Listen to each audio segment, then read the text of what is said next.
കഴിഞ്ഞ ദിവസം ഒരു കൊച്ചു ഉരുണ്ട് വീണപ്പോൾ ഞാൻ അവിടെ നിലവിൽ ഞാൻ ഉൾപ്പെടെ 5 പേരുണ്ട്.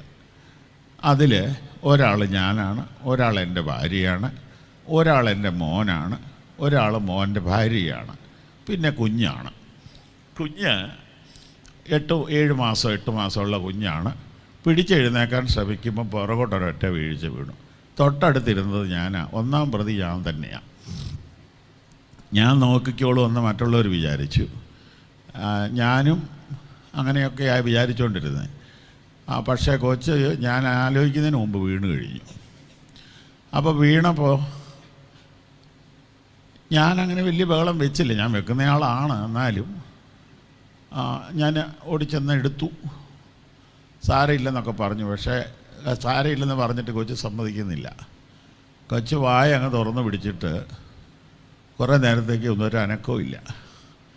അപ്പോഴത്തേന് ഞാൻ നോക്കി, ഈ കൊച്ചിൻ്റെ അപ്പനെന്ന് പറയുന്ന എൻ്റെ മോൻ ഇരുന്നിടത്തിരിക്കുക. അവനൊരു വിഷയമില്ല, അവനെ സംബന്ധിച്ച് അത് വലിയ കാര്യമായിട്ട് എടുത്തിട്ടില്ല. എൻ്റെ ഭാര്യ സാരമില്ല, അങ്ങനെയൊക്കെ എത്ര വീണാലാണ് ഒരു കൊച്ചു വളരുന്നതെന്ന് അവൾ പറഞ്ഞു. അപ്പോൾ അവളും എൻ്റെ മോനും ഏകദേശം ഒരുപോലെ വരും. കൊച്ചിൻ്റെ അമ്മ ഇതിനകം കൊണ്ട് കയറി പൊളിച്ചു കഴിഞ്ഞു, കൊച്ചിൻ്റെ അമ്മ.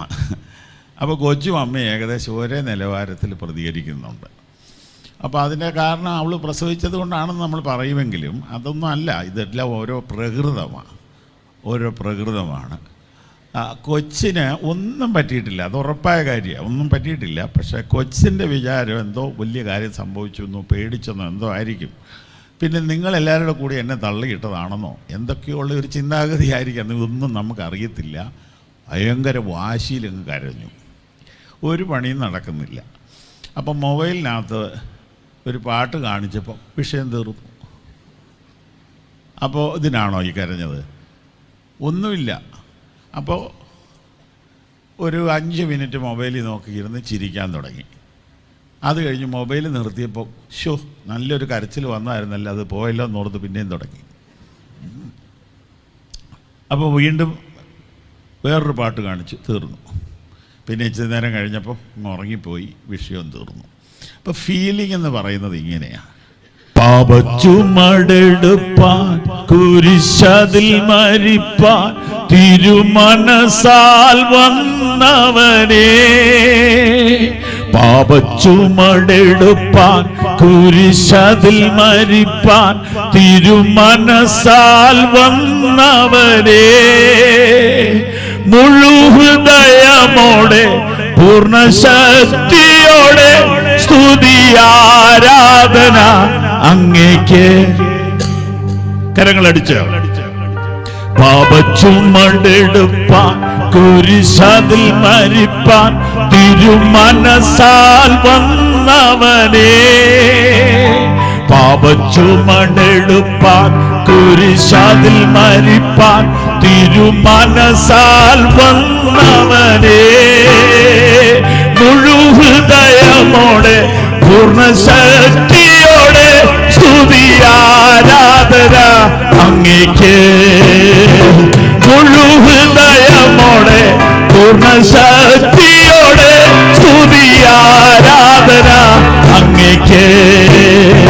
സർവസ്തുതികൾക്കും സർവപുകഴ്ചയ്ക്കും ബഹുമാനത്തിനും യോഗ്യനേ, സർവസ്തുതികൾക്കും സർവപുകഴ്ചയ്ക്കും ബഹുമാനത്തിനും യോഗ്യനേ.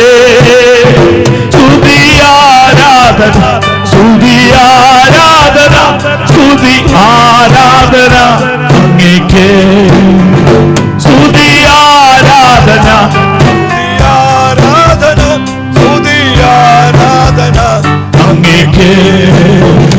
പാപമറിയാത്തവൻ പാപം ചെയ്യാത്തവൻ പാപമാക്കപ്പെട്ട നിമിഷം, പാപമറിയാത്തവൻ പാപം ചെയ്യാത്തവൻ പാപമാക്കപ്പെട്ട നിമിഷം, ഞാനോർക്കും ഇപ്പോൾ നന്ദി നിറയുന്ന സ്തുതി ആരാധന അങ്ങേക്ക്. ഞാനോർക്കും ഇപ്പോൾ തുണയുന്നപ്പോൾ സ്തുതി ആരാധന അങ്ങേക്ക് സർവസ്തുതികൾക്കും ബഹുമാനത്തിനും യോഗ്യനേ സർവസ്തുതികൾക്കും സർവപുകഴ്ചയ്ക്കും ബഹുമാനത്തിനും യോഗ്യനേ സ്തുതി ആരാധന സ്തുതി ആരാധന സ്തുതി ആരാധന അങ്ങേക്ക് സ്തുതി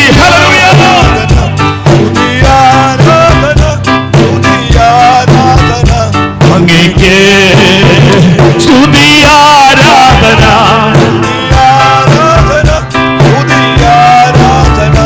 അങ്ങേക്ക്.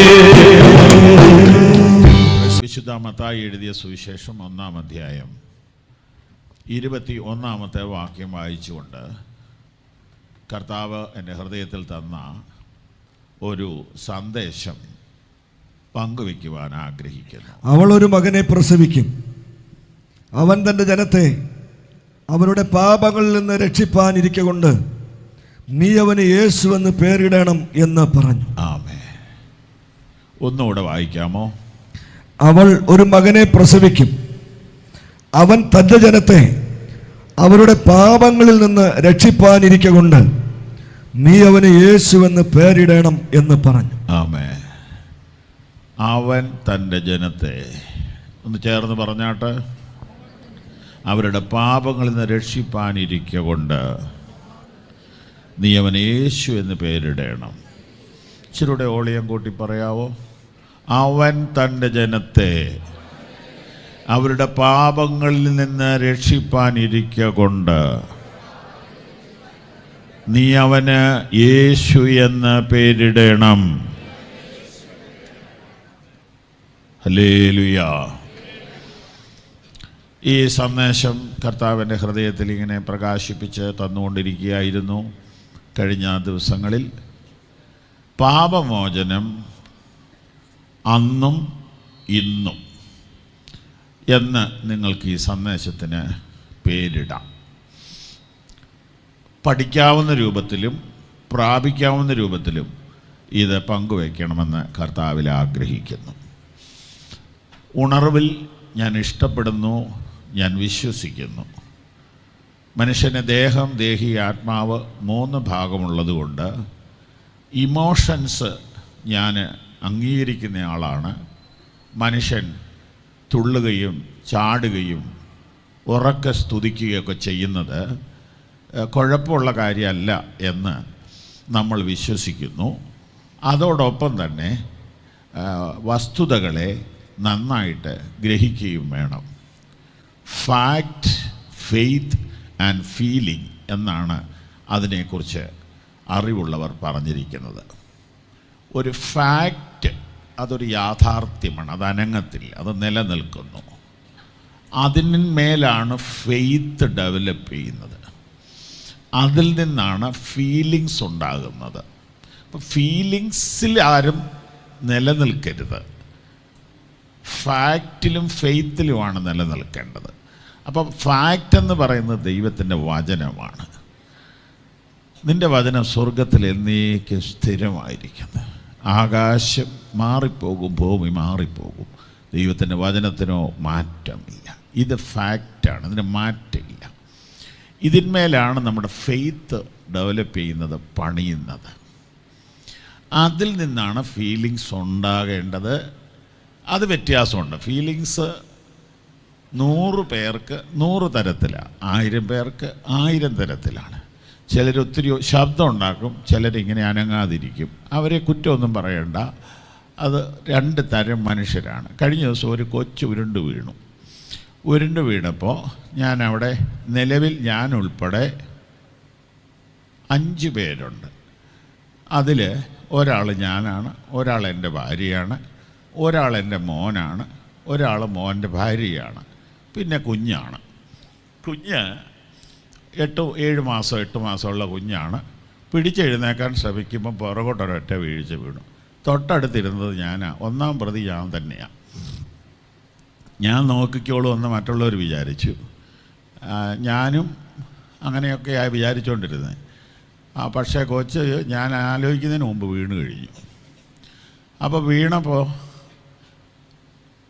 ഞാനങ്ങനെ വലിയ ബഹളം വെച്ചില്ല, ഞാൻ വെക്കുന്നയാളാണ്. എന്നാലും ഞാൻ ഓടിച്ചെന്ന് എടുത്തു. സാരമില്ലെന്നൊക്കെ പറഞ്ഞു. പക്ഷേ സാരമില്ലെന്ന് പറഞ്ഞിട്ട് കൊച്ച് സമ്മതിക്കുന്നില്ല. കൊച്ച് വായ അങ്ങ് തുറന്ന് പിടിച്ചിട്ട് കുറേ നേരത്തേക്ക് ഒന്നും ഒരു അനക്കവും ഇല്ല. അപ്പോഴത്തേന് ഞാൻ നോക്കി, ഈ കൊച്ചിൻ്റെ അപ്പനെന്ന് പറയുന്ന എൻ്റെ മോൻ ഇരുന്നിടത്തിരിക്കുക. അവനൊരു വിഷയമില്ല, അവനെ സംബന്ധിച്ച് അത് വലിയ കാര്യമായിട്ട് എടുത്തിട്ടില്ല. എൻ്റെ ഭാര്യ സാരമില്ല, അങ്ങനെയൊക്കെ എത്ര വീണാലാണ് ഒരു കൊച്ചു വളരുന്നതെന്ന് അവൾ പറഞ്ഞു. അപ്പോൾ അവളും എൻ്റെ മോനും ഏകദേശം ഒരുപോലെ വരും. കൊച്ചിൻ്റെ അമ്മ ഇതിനകം കൊണ്ട് കയറി പൊളിച്ചു കഴിഞ്ഞു, കൊച്ചിൻ്റെ അമ്മ. അപ്പോൾ കൊച്ചും അമ്മയും ഏകദേശം ഒരേ നിലവാരത്തിൽ പ്രതികരിക്കുന്നുണ്ട്. അപ്പോൾ അതിൻ്റെ കാരണം അവൾ പ്രസവിച്ചത് കൊണ്ടാണെന്ന് നമ്മൾ പറയുമെങ്കിലും അതൊന്നും അല്ല, ഇതെല്ലാം ഓരോ പ്രകൃതമാണ്. കൊച്ചിന് ഒന്നും പറ്റിയിട്ടില്ല, അത് ഉറപ്പായ കാര്യമാണ്, ഒന്നും പറ്റിയിട്ടില്ല. പക്ഷേ കൊച്ചിൻ്റെ വിചാരം എന്തോ വലിയ കാര്യം സംഭവിച്ചു എന്നോ പേടിച്ചെന്നോ എന്തോ ആയിരിക്കും. പിന്നെ നിങ്ങളെല്ലാവരുടെ കൂടി എന്നെ തള്ളിയിട്ടതാണെന്നോ എന്തൊക്കെയുള്ള ഒരു ചിന്താഗതി ആയിരിക്കും, ഇതൊന്നും നമുക്കറിയത്തില്ല. ഭയങ്കര വാശിയിലങ്ങ് കരഞ്ഞു, ഒരു പണിയും നടക്കുന്നില്ല. അപ്പം മൊബൈലിനകത്ത് ഒരു പാട്ട് കാണിച്ചപ്പോൾ വിഷയം തീർന്നു. അപ്പോൾ ഇതിനാണോ ഈ കരഞ്ഞത്? ഒന്നുമില്ല. അപ്പോൾ ഒരു 5 മിനിറ്റ് മൊബൈലിൽ നോക്കിയിരുന്ന് ചിരിക്കാൻ തുടങ്ങി. അത് കഴിഞ്ഞ് മൊബൈൽ നിർത്തിയപ്പോൾ നല്ലൊരു കരച്ചിൽ വന്നായിരുന്നല്ലോ, അത് പോയല്ലോ എന്നോർത്ത് പിന്നെയും തുടങ്ങി. അപ്പോൾ വീണ്ടും വേറൊരു പാട്ട് കാണിച്ച് തീർന്നു. പിന്നെ ഇച്ചിരി നേരം കഴിഞ്ഞപ്പോൾ ഉറങ്ങിപ്പോയി, വിഷയം തീർന്നു. അപ്പോൾ ഫീലിംഗ് എന്ന് പറയുന്നത് ഇങ്ങനെയാണ്, പലർക്കും പല നിലയിലാണ്. കൊച്ചു പിള്ളേർക്ക് ഐസ്ക്രീം കാണുമ്പോൾ ആവേശം ഉണ്ടാവും, പക്ഷേ വലിയവർക്ക് അങ്ങനെ ഉണ്ടാകുകയില്ല. വലിയവർക്ക് ആവേശം ഉണ്ടാകണമെങ്കിൽ ചെക്ക് കാണണം, രൂപ കാണണം, അല്ലേ? അതിനും ഒരു ലിമിറ്റുണ്ട്. പക്വതയിലേക്ക് വരുമ്പോൾ അതെല്ലാം മാറി മാറി വരും. കുറച്ചുകൂടെ പ്രായമാകുമ്പോൾ ഒന്നിനകത്തും വലിയ കാര്യമായ ഫീലിംഗ് ഒന്നും ഇല്ലാതെ വരും. അപ്പോൾ ഫീലിങ്സ് സ്റ്റേബിൾ അല്ല, അതിങ്ങനെ മാറിക്കൊണ്ടിരിക്കും. എന്നാൽ ഫെയ്ത്ത് അവസാനം വരെ ഉണ്ടാവും. ഞാൻ നല്ല പോർ പൊരുതു, ഓട്ടം തികച്ചു, വിശ്വാസം കാത്തു. ഫെയ്ത്ത് അതവസാനം വരെ ഉണ്ടാവും. ഹല്ലേലൂയ. വിശ്വാസം, പ്രത്യാശ, സ്നേഹം, ഇവ മൂന്നും നിലനിൽക്കും. ഇവയിൽ വലുതോ സ്നേഹം തന്നെ. അപ്പോൾ വിശ്വാസം, ഫെയ്ത്ത്, അത് നമ്മളിൽ ഒന്ന് ഉറയ്ക്കണമെങ്കിൽ അതിന് വചനം വേണം. നിങ്ങൾക്കറിയാം വാക്യം, വിശ്വാസം കേൾവിയാലും കേൾവി കർത്താവിൻ്റെ വചനത്താലും വരുന്നു. അപ്പോൾ വചനത്താൽ അധിഷ്ഠിതമായ ഒരു വിശ്വാസം, അത് മാത്രമേ നിലനിൽക്കത്തുള്ളൂ. ഫീലിങ്ങിനാൽ ഉളവാകുന്ന വിശ്വാസം ബലഹീനമാണ്. ശ്രദ്ധിച്ചാട്ടെ പറയാം. ജന്മന കുരുടനായവൻ്റെ കണ്ണ് കർത്താവ് തുറന്നു. അവൻ്റെ കണ്ണ് തുറന്നു, അതൊരു മഹാത്ഭുതമാണ്. അവനെ അവൻ്റെ വീട്ടുകാരും നാട്ടുകാരും ക്വസ്റ്റ്യൻ ചെയ്തു. അങ്ങനെ ക്വസ്റ്റ്യൻ ചെയ്തപ്പോൾ ഒത്തിരി സമയം പല കാര്യം പറഞ്ഞെങ്കിൽ ഒടുവിൽ പറഞ്ഞൊരു വാക്ക് പ്രത്യേകം ശ്രദ്ധേയമാണ്. യേശുവിനെ പറ്റി നിനക്ക് എന്ത് തോന്നുന്നു എന്നാണ് അവരുടെ ചോദ്യം. അവൻ്റെ മറുപടി ഇങ്ങനെയാണ്: അവൻ പാപിയോ അല്ലയോ എന്ന് ഞാൻ അറിയുന്നില്ല. ഞാൻ ഒന്നറിയുന്നു, ഞാൻ കുരുടനായിരുന്നു, ഇപ്പോൾ കണ്ണ് കാണുന്നു. സ്തോത്രം. അവൻ പാപിയോ അല്ലയോ എന്ന് ഞാൻ അറിയുന്നില്ല, ഞാൻ ഒന്നറിയുന്നു, ഞാൻ കുരുടനായിരുന്നു, ഇപ്പോൾ കണ്ണ് കാണുന്നു. നല്ലൊരു സ്റ്റേറ്റ്മെൻ്റ് അല്ലേ? അതെ, എനിക്ക് ഭയങ്കര ഇഷ്ടമായിരുന്നു ആ സ്റ്റേറ്റ്മെൻറ്റ്. എന്നാൽ നമ്മൾ കുറച്ചുകൂടെ വചനത്തിൽ ഒരു ബോധ്യം കിട്ടിക്കഴിയുമ്പം അവൻ്റെ ആ സ്റ്റേറ്റ്മെൻറ്റ് പൂർണ്ണമല്ല. അവനിപ്പോൾ പിടിച്ചു നിൽക്കുന്നത്, അവൻ്റെ വിശ്വാസം എന്തിലാണ് നിൽക്കുന്നതെന്നറിയാവോ? ആ ഒരു സൗഖ്യത്തിലാണ്. അവന് കിട്ടിയ വിടുതലാണ് അവൻ്റെ വിശ്വാസത്തിൻ്റെ അടിത്തറ. വചനമല്ല. അവൻ്റെ വിശ്വാസത്തിൻ്റെ ഫൗണ്ടേഷൻ നിൽക്കുന്നത് ഹീലിങ്ങിലാണ്, സൗഖ്യത്തിലാണ്. സ്തോത്രം. അത് തെറ്റല്ല, പക്ഷെ അത് പോരാ. അങ്ങനെ ഒരാൾ സാക്ഷി പറയുന്നത് രക്ഷിക്കപ്പെട്ട അഥവാ കർത്താവിലേക്ക് വന്ന് ഒരു 6 മാസം വരെ അങ്ങനെയൊക്കെ പറഞ്ഞാൽ പോട്ടെന്ന് വെക്കാം. പക്ഷെ പിന്നെ അത് പറഞ്ഞുകൊണ്ടിരിക്കരുത്. പിന്നെ എന്നാ പറയേണ്ടതെന്ന് പൗലോസ് ശ്ലീഹ പറയുന്നുണ്ട്. ഞാൻ ആരെ വിശ്വസിച്ചിരിക്കുന്നുവെന്ന് ഞാൻ അറിയുന്നു. അവിടെയാണ് വിശ്വാസത്തിൻ്റെ അടിത്തറ. ഞാൻ ആരെ വിശ്വസിച്ചിരിക്കുന്നു എന്ന് ഞാൻ അറിയുന്നു. അവിടെ വിശ്വാസം കുറേ കൂടെ വ്യക്തമായി. അത് വചനത്തിൽ അധിഷ്ഠിതമാണ്. അപ്പോൾ വിശ്വാസവും അറിവും ചേർന്ന് വരുന്ന കണ്ടോ, ഞാൻ ആരെ വിശ്വസിക്കുന്നു എന്ന് ഞാൻ അറിയുന്നു. ഹല്ലേലൂയ, ഹല്ലേലൂയ, ഹല്ലേലൂയ. കൈകൾ ഉയർത്തി കർത്താവിന് സ്തോത്രം ചെയ്താണ്. ഞാൻ ആരെ വിശ്വസിക്കുന്നു എന്ന് അറിയുന്നു. ഇന്ന് രാത്രി പന്തലിൽ വന്നിരിക്കുന്ന ദൂരെ നിൽക്കുന്നവർക്ക് പറയാൻ പറ്റുമോ, ഞാൻ ആരെ വിശ്വസിച്ചിരിക്കുന്നു എന്ന് ഞാൻ അറിയുന്നു. അവൻ അവസാനം വരെ എന്നെ സൂക്ഷിപ്പാൻ ശക്തനെന്ന് ഞാൻ ഉറച്ചുമിരിക്കുന്നു. നല്ല വിശ്വാസത്തോടെ കർത്താവിന് സ്തോത്രം ചെയ്താട്ടെ. ഹല്ലേലൂയ. അപ്പോൾ അവൻ എങ്ങനെയുള്ള ആളാണെന്നൊന്നും എനിക്കറിയില്ല. ഞാൻ കുരുടനായിരുന്നു, ഇപ്പോൾ കണ്ണു കാണുന്നു. എനിക്ക് യേശുവിനെ ഒന്നും അറിയില്ല. എനിക്ക് നെഞ്ചുവേദനയായിരുന്നു, ഇപ്പോൾ മാറ്റമുണ്ട്.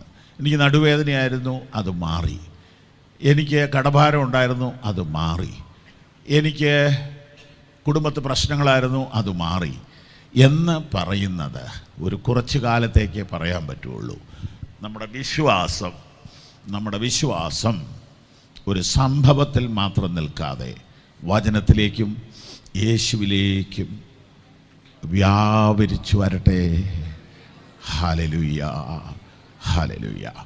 അപ്പോൾ അതുകൊണ്ട് ഇന്ന് രാത്രിയിലെ ഈ സന്ദേശത്തിൽ നമുക്കല്പം വചനത്തിൻ്റെതായ ബോധ്യം കിട്ടിയിട്ട് സ്തുതിക്കാനും സ്തോത്രം ചെയ്യാനും ആരാധിക്കാനും ഒക്കെ സമയം എടുക്കാം ഇതിനിടയിൽ. എന്നാലും വചനങ്ങൾ ഒന്ന് നമുക്ക് ഗ്രഹിക്കണം. എല്ലാവരും 50 കൊല്ലം 60 കൊല്ലം ഒക്കെ ആയിട്ട് വചനം കേൾക്കുന്ന ആളുകളാണെങ്കിലും ദൈവത്തിൻ്റെ വചനം എന്നും പുതിയതല്ലേ. അതുകൊണ്ട് നമുക്കൊന്ന് നോക്കാം. ബൈബിള് എല്ലാവരും ഒന്നും കൊണ്ടുവരുന്നില്ലെന്ന് തോന്നുന്നു.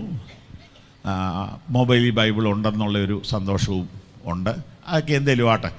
ഏതായാലും ഒന്ന് നമുക്ക് വചനത്തിലൂടെ പോകാം. പാപമോചനം അന്നും ഇന്നും വചനത്തിലൂടെ നമുക്ക് നോക്കിയാൽ ലേവ്യ പുസ്തകത്തിൽ നമുക്ക് ഒരു തുടക്കം കിട്ടും. ലേവ്യ പുസ്തകം നമുക്കെടുക്കാം.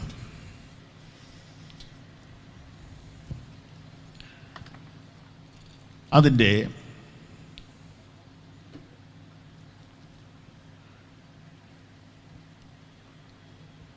4-ാം അധ്യായത്തിൻ്റെ 1-ാമത്തെ വാക്യം നമുക്ക് വായിക്കാം.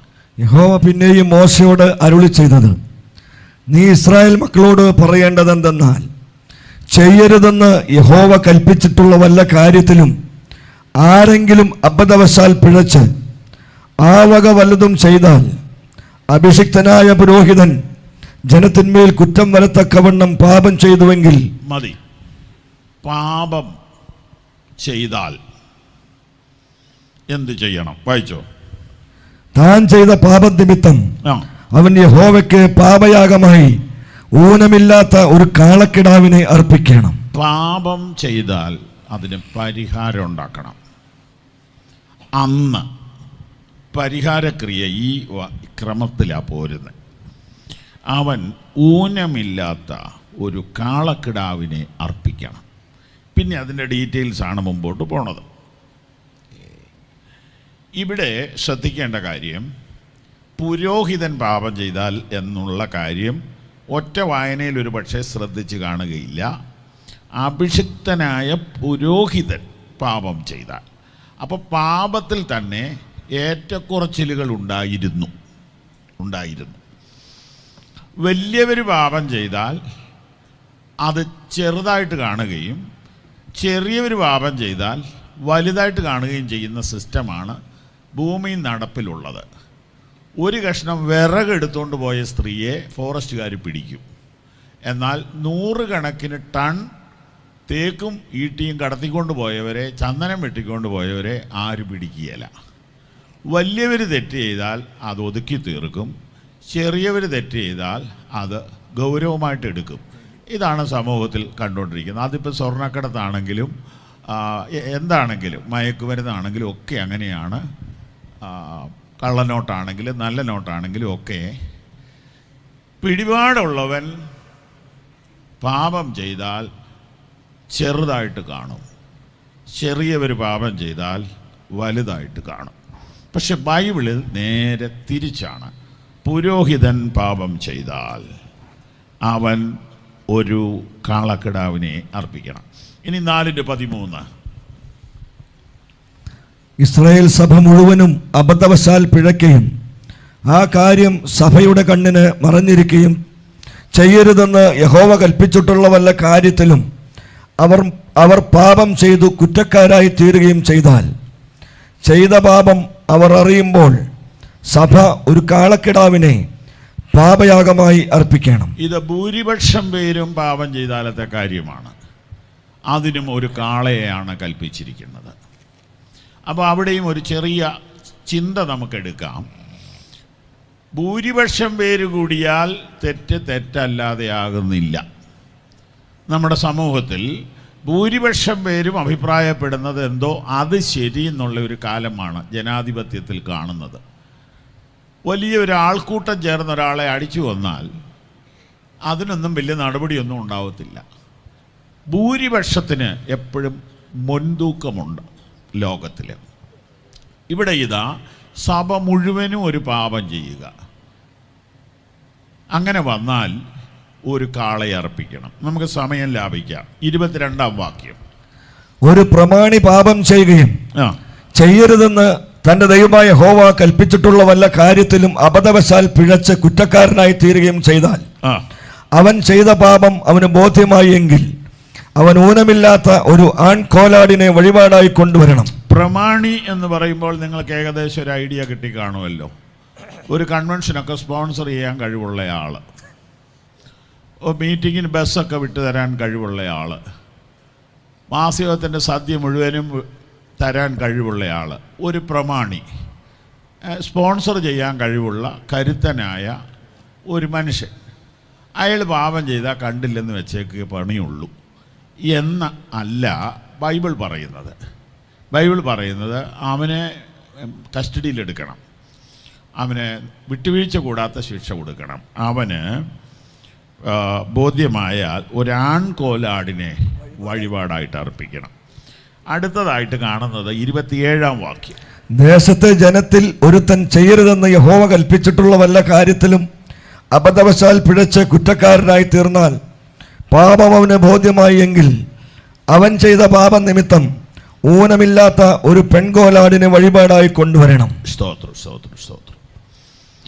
ഇവിടെ വന്നപ്പോഴേക്കും ദേശത്തെ ജനത്തിൽ ഒരുത്തൻ സാധാരണക്കാരനാണ്. അവൻ അല്പം കൂടെ വിലക്കുറവുള്ള ഒരു ക്രമീകരണം ദൈവം അനുവദിച്ചു. അപ്പോൾ പാപം ആര് ചെയ്താലും ശിക്ഷയുണ്ട്. പാപത്തിന് ഏറ്റക്കുറച്ചിലുകൾ വ്യക്തികളോടുള്ള ബന്ധത്തിൽ പഴയ നിയമ കാലഘട്ടത്തിൽ ഉണ്ടായിരുന്നു. ഇത്രയും നമ്മൾ ഇവിടെ നിൽക്കുന്നുള്ളൂ. പുതിയ നിയമം വന്നപ്പോൾ സംഗതിയെല്ലാം ഒന്ന് മാറ്റിയിട്ട് റോമാലേഖനം 3-ാം അധ്യായം അതിൻ്റെ 23-ാമത്തെ വാക്യം ശ്രദ്ധിക്കാം. ഒരു വ്യത്യാസവുമില്ല, എല്ലാവരും പാപം ചെയ്ത് ദൈവതേജസ് ഇല്ലാത്തവരായി തീർന്നു. സ്തോത്രം, സ്തോത്രം, സ്തോത്രം, സ്തോത്രം. പുരോഹിതനെന്നോ പൊതുസഭയെന്നോ പ്രമാണിയെന്നോ സാധാരണക്കാരനെന്നോ ബ്രാഹ്മണനെന്നോ ക്ഷത്രിയനെന്നോ വൈശ്യനെന്നോ ശൂദ്രനെന്നോ വ്യത്യാസമില്ല. എല്ലാവരും പാപം ചെയ്ത് ദൈവ തേജസ്സില്ലാത്തവരായി തീർന്നു. ഇതാണ് ദൈവത്തിൻ്റെ വിധി.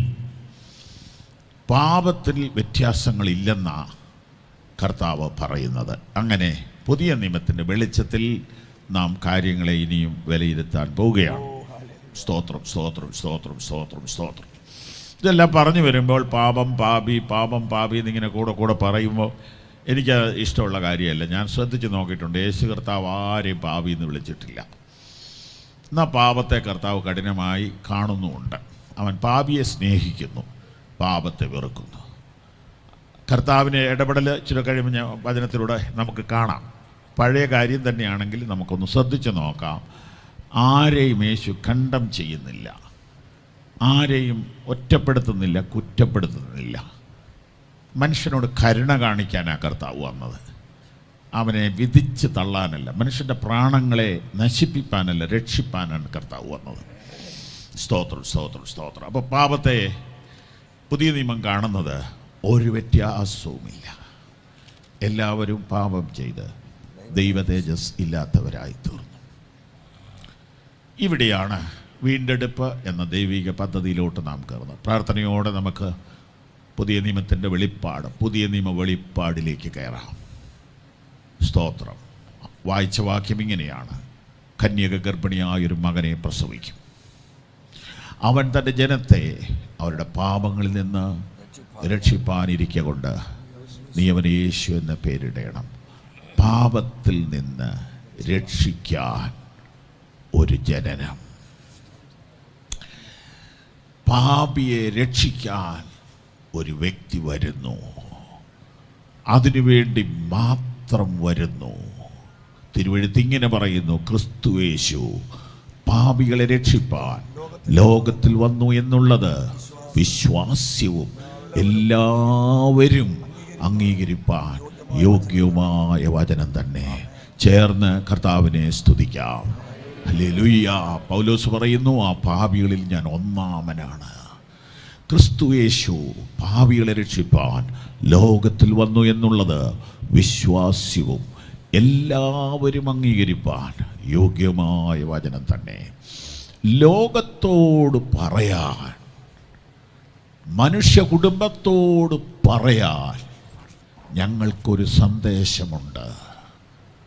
ആ സന്ദേശം ഇതാണ്: ക്രിസ്തുയേശു പാപികളെ രക്ഷിപ്പാൻ ലോകത്തിൽ വന്നു എന്നുള്ളത് വിശ്വാസ്യവും എല്ലാവരും അംഗീകരിപ്പാൻ യോഗ്യവുമായ വചനം തന്നെ. വിലങ്ങന്നൂരിൻ്റെ മണ്ണിൽ, പീച്ചിയുടെ മണ്ണിൽ, തൃശ്ശൂരിൻ്റെ മണ്ണിൽ ഈ പ്രസംഗം 1000 വട്ടം മുഴങ്ങിയതാണ്. അറിയാത്ത ആരെങ്കിലും ഉണ്ടെങ്കിൽ, ഗ്രഹിക്കാത്ത ആരെങ്കിലും ഉണ്ടെങ്കിൽ, ഏറ്റെടുക്കാത്ത ആരെങ്കിലും ഉണ്ടെങ്കിൽ, തിരിച്ചറിയാത്ത ആരെങ്കിലും ഉണ്ടെങ്കിൽ, ഈ രാത്രി ഞങ്ങൾ ഒരുമിച്ച് ഇവിടെയുള്ള വിശുദ്ധന്മാർ, അഭിഷിക്തന്മാർ ഒരുമിച്ച് ചേർന്ന് പറയുന്നു: ക്രിസ്തുയേശു പാപികളെ രക്ഷിപ്പാൻ ലോകത്തിൽ വന്നു എന്നുള്ളത് വിശ്വാസ്യവും എല്ലാവരും അംഗീകരിപ്പാൻ യോഗ്യവുമായ വചനം തന്നെ. കൈകൾ ഉയർത്തി കർത്താവിന് സ്തോത്രം ചെയ്യാം. അവൻ തൻ്റെ ജനത്തെ അവരുടെ പാപങ്ങളിൽ നിന്ന് രക്ഷിപ്പാനിരിക്കൊണ്ട് നീ അവന് യേശു എന്ന് പേരിടണം. പാപത്തിൽ നിന്ന് രക്ഷിക്കുവാൻ വന്ന യേശു തൻ്റെ മുമ്പിൽ വന്ന കേസ് എങ്ങനെ കൈകാര്യം ചെയ്തു? മർക്കോസ് 2:1 മുതൽ ദയവായി.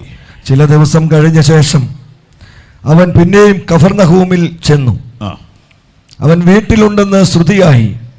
ഉടനെ വാതിൽക്കൽ പോലും ഇടമില്ലാതെ വണ്ണം പലരും വന്നുകൂടി. അവൻ അവരോട് തിരുവചനം പ്രസ്താവിച്ചു. അപ്പോൾ 4 ആൾ ഒരു പക്ഷപാതക്കാരനെ ചുമന്ന് അവൻ്റെ അടുക്കൽ കൊണ്ടുവന്നു. പുരുഷാരം നിമിത്തം അവനോട് സമീപിച്ചുകൂടായികയാൽ അവനിരുന്ന സ്ഥലത്തിൻ്റെ മേൽപ്പൂര പൊളിച്ച് തുറന്നു പക്ഷപാതക്കാരനെ കിടക്കയോടെ ഇറക്കി വെച്ചു. യേശു അവരുടെ വിശ്വാസം കണ്ടിട്ട് പക്ഷപാതക്കാരനോട്, മകനെ, നിന്റെ പാപങ്ങൾ മോചിച്ചു തന്നിരിക്കുന്നു എന്ന് പറഞ്ഞു. അവിടെ ചില ശാസ്ത്രിമാർ ഇരുന്നു. ഇവനിങ്ങനെ ദൈവദൂഷണം പറയുന്നത് എന്ത്? ദൈവം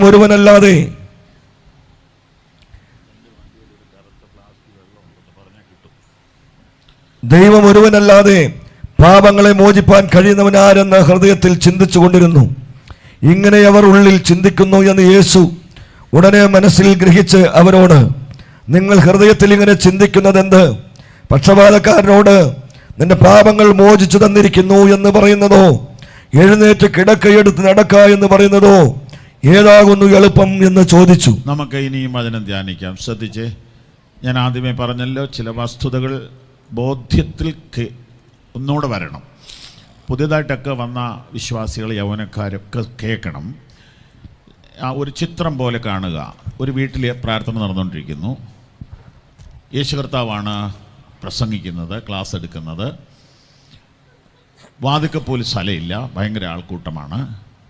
4 ചെറുപ്പക്കാർ കൂടി ഒരു രോഗിയെ കൊണ്ടുവരികയാണ്.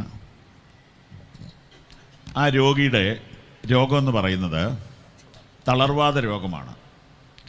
അനേക വർഷങ്ങളായിട്ട് തളർന്നു കിടക്കുകയാണ്. ഇവന് യോഗത്തിന് വരാൻ പറ്റത്തില്ല. ഇവനെ 4 പേര് കൂടി ചുമന്നു കൊണ്ടുവരികയാണ്. അതിൻ്റെ സാഹചര്യങ്ങളൊക്കെ വ്യാഖ്യാനിക്കാനും വിശദീകരിക്കാനും സമയമെടുത്താൽ ഒത്തിരി സമയമെടുക്കാം. ഒരു നല്ലൊരു പഠിക്കാൻ ഒത്തിരി പാഠങ്ങളുള്ള ഒരു ഭാഗമാണത്. ഈ 4 പേര് ചേർന്ന് ഇവനെ ചുമന്നുകൊണ്ട് വരികയാണ്. ഈ കിടക്കയോടുകൂടെ കൊണ്ടുവരികയാണ്. അവന് ഇവിടെ വന്നപ്പോൾ 4 1 5 പേര് വന്നപ്പോൾ വീടിൻ്റെ അകത്തോട്ടൊന്നും കയറാൻ പറ്റിയില്ല, ഭയങ്കര ആൾക്കൂട്ടമാണ്. അപ്പം അവർ റിക്വസ്റ്റ് ചെയ്ത് കാണും. പക്ഷെ ആരും ഒന്നും സഹകരിച്ചില്ല, കോപ്പറേറ്റ് ചെയ്തില്ല. എല്ലാവരും അങ്ങോട്ടും ഇങ്ങോട്ടുമൊക്കെ ഓടിച്ചു വിട്ടു. എന്താ ചെയ്യുക, ഒരാളെ എടുത്തുകൊണ്ട് വരികയും ചെയ്തില്ലേ. ഞാനിങ്ങനെയാണ് അതിനെ കാണുന്നത്. ഇവരുടനെ വീട്ടുകാരനെ അറിയിച്ചു. ഉടനെ വീട്ടുകാരൻ പറഞ്ഞു, മോളിൽ കയറിക്കോ, അതേ പറ്റുള്ളൂ. ഇവരൊന്നും മാറുകയില്ല. അവർ വചനം കേട്ട് ഇങ്ങനെ ഗ്രഹിച്ചുകൊണ്ടിരിക്കുക. അപ്പം അതുകൊണ്ട് പുതുതായിട്ട് വരുന്നവരോടൊന്നും വലിയ താല്പര്യം അവർക്കില്ല. അവർ വചനത്തിൽ ഇങ്ങനെ ആനന്ദിക്കുക. അതുകൊണ്ട് നിങ്ങളൊരു കാര്യം ചെയ്യും, മോളിൽ കയറ്. ഈ വീടിൻ്റെ മുകളിലത്തെ തട്ട് പൊളിക്കാവുന്ന ടൈപ്പാണ്. ഇച്ചിരി പൈസ മുടക്കിയാൽ മതി, ഞാൻ പിന്നെ ശരിയാക്കിക്കോളാം. മോളിൽ കൂടെ കയറിയിട്ട് കയറയിൽ ഇറക്കാൻ പറഞ്ഞു. അങ്ങനെ ഈ 4 പേര് കഠിനാധ്വാനം ചെയ്ത് ഇവനെ കയറയിൽ ഇറക്കി കർത്താവിൻ്റെ മുമ്പിലേക്ക് കൊണ്ടുവരികയാണ്. സ്തോത്രം. ഇനി നിങ്ങൾ ആ വാക്യത്തിലേക്ക് ശ്രദ്ധിച്ചു നോക്ക്. സ്തോത്രം. യേശു അവരുടെ വിശ്വാസം കണ്ടിട്ട് പക്ഷപാതക്കാരനോട്, മകനെ, നിന്റെ പാപങ്ങൾ മോചിച്ചു തന്നിരിക്കുന്നു. സ്തോത്രം. മകനെ, നിന്റെ പാപങ്ങൾ മോചിച്ചു തന്നിരിക്കുന്നു. നമ്മുടെ വിഷയത്തോട് ബന്ധപ്പെട്ട് മാത്രം ധ്യാനിച്ചു പോകാം. എൻ്റെ കൂടെ ഒന്ന് വരണേ. അനേക വർഷം തളർന്നു കിടന്ന ഒരു മനുഷ്യനെ പാപം എന്ന് പറയുന്നത് എങ്ങനെയാണ്? അവനെങ്ങനെ കിടന്നുകൊണ്ട് എന്നെ പാപം ചെയ്യുന്നത്? അവനെ പാപിയെന്ന് വിളിക്കാവൂ. പാപിയെന്ന് വിളിച്ചില്ല. മകനെ, നിന്റെ പാപങ്ങൾ മോചിച്ചിരിക്കും. എന്ത് കഷ്ടമായത്! അവന് വേണ്ടത് രോഗസൗഖ്യമല്ലേ? കർത്താവ് അവനെ നോക്കിയിട്ട്, മകനെ, നിന്റെ പാപങ്ങൾ മോചിച്ചിരിക്കുന്നു. നമ്മളെ പഠിപ്പിക്കാൻ വേണ്ടിയിട്ടല്ലേ കർത്താവ് അത് പറഞ്ഞത്? പാപമാണ് പ്രധാനം. അതാണ് ആദ്യം പരിഹരിക്കേണ്ടത്. അപ്പോൾ പരീശന്മാർ അതേ കയറി പിടിച്ചു. 2 കാര്യം അവിടെ. ഒന്ന്, ഇവന് പാപം മോചിക്കാൻ അധികാരമുണ്ടോ? അത് ദൈവത്തിനല്ലേ ഉള്ളൂ. അതെ, അത് തെളിയിക്കുക എന്നുള്ളതൊരു ലക്ഷ്യമാണ്. യേശുക്രിസ്തു ദൈവമാണ് എന്ന് തെളിയിക്കുകയും കൂടി അവിടെ കർത്താവ് ആഗ്രഹിച്ചു. പാപം മോചിക്കാൻ ദൈവത്തിനല്ലാതെ ആർക്കെങ്കിലും അധികാരമുണ്ടോ? ഇല്ല. എന്നത്തെ ദൈവപുത്രനാണ് ഈ വന്നിരിക്കുന്നത്. 2ാമത്തെ കാര്യം, പാപം പരിഹരിച്ചാൽ രോഗം പരിഹരിച്ചുകൊള്ളും. ഇതെല്ലാം അതിനകത്ത് ഉൾപ്പെട്ടിട്ടുണ്ട്. ഇനി സഭയോടൊരു സന്ദേശം പറയാം. ഈ വചനം കേട്ട് നമ്മളിങ്ങനെ ഇരിക്കും. വെളിയിൽ നിന്നൊരാൾ വരുന്നവരെ കൂടെ ഒന്ന് അഡ്ജസ്റ്റ് ചെയ്യണം. പുതുതായിട്ട് ആരെങ്കിലുമൊക്കെ നമ്മുടെ ചർച്ചിലോട്ട് വരണം. ഇല്ലെങ്കിൽ വെറുതെ കഷ്ടമാണ് കേട്ടോ. നിങ്ങൾ ആ പ്രാർത്ഥന നടക്കുന്ന വീട്ടിലോട്ടൊന്ന് ശ്രദ്ധിച്ചേ. എല്ലാവരും വചനം കേൾക്കുക, വാതുക്ക പോലും സ്ഥലമില്ലാതെ കേൾക്കുക. അപ്പോഴാണ് ഈ ആളെ ചുമന്നുകൊണ്ട് വരുന്നത്. ഫ്രണ്ടിലത്തെ ഡോറിൽ വന്നപ്പോൾ അവിടെ ഇരുന്ന മൂപ്പന്മാർ പറഞ്ഞു, നല്ലൊരു മീറ്റിംഗ് നടക്കാനിടയിൽ അശ്രദ്ധ ഉണ്ടാക്കരുത്, കൊണ്ടുപോകും. മൂപ്പന്മാർ അങ്ങോട്ട് ഓടിച്ചു വിട്ടു.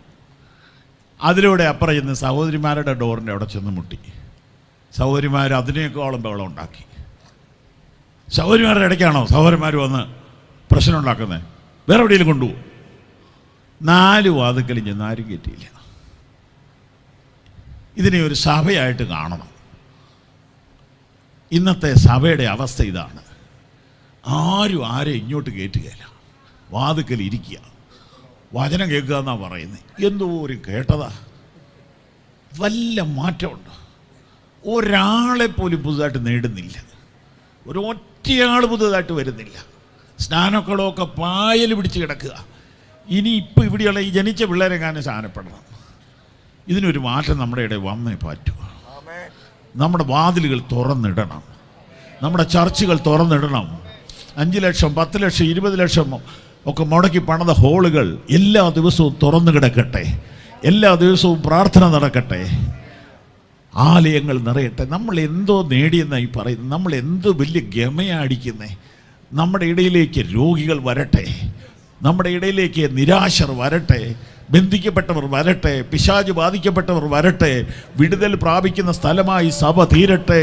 Church is A deliverance centre. Church is A miracle centre. Church is A deliverance centre. Church is A healing centre. കരങ്ങളെ തട്ടി ദൈവത്തിന് മഹത്വം കൊടുത്താട്ട്.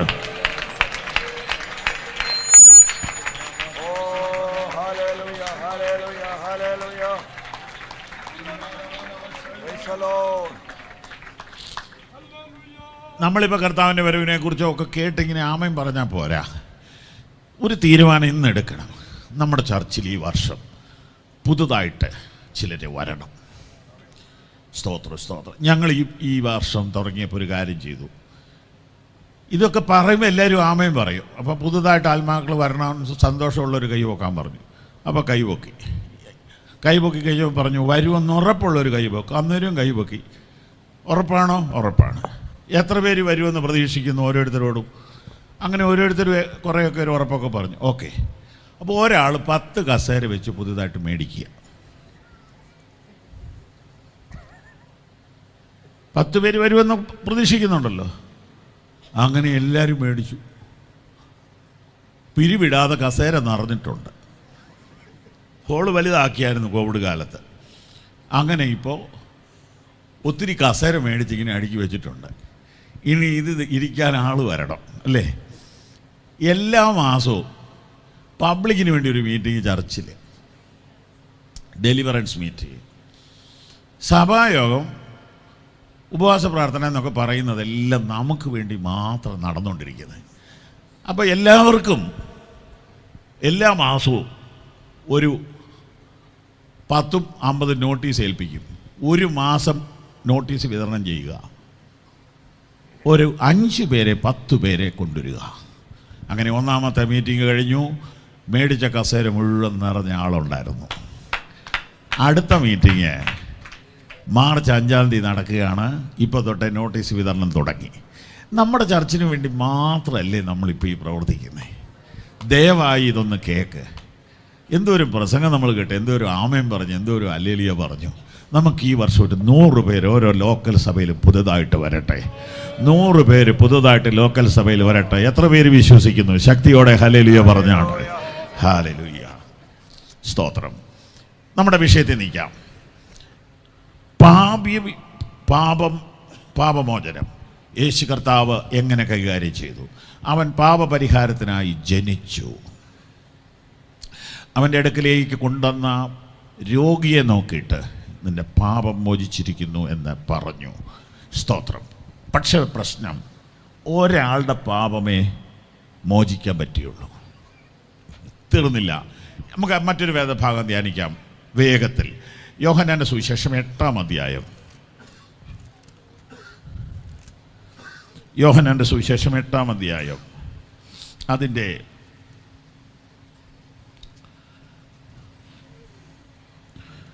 1 മുതൽ വായിച്ചാട്ടെ. യേശുവോ ഒലിവുമലയിലേക്ക് പോയി. അതികാലത്ത് അവൻ പിന്നെയും ദൈവാലയത്തിൽ ചെന്നു.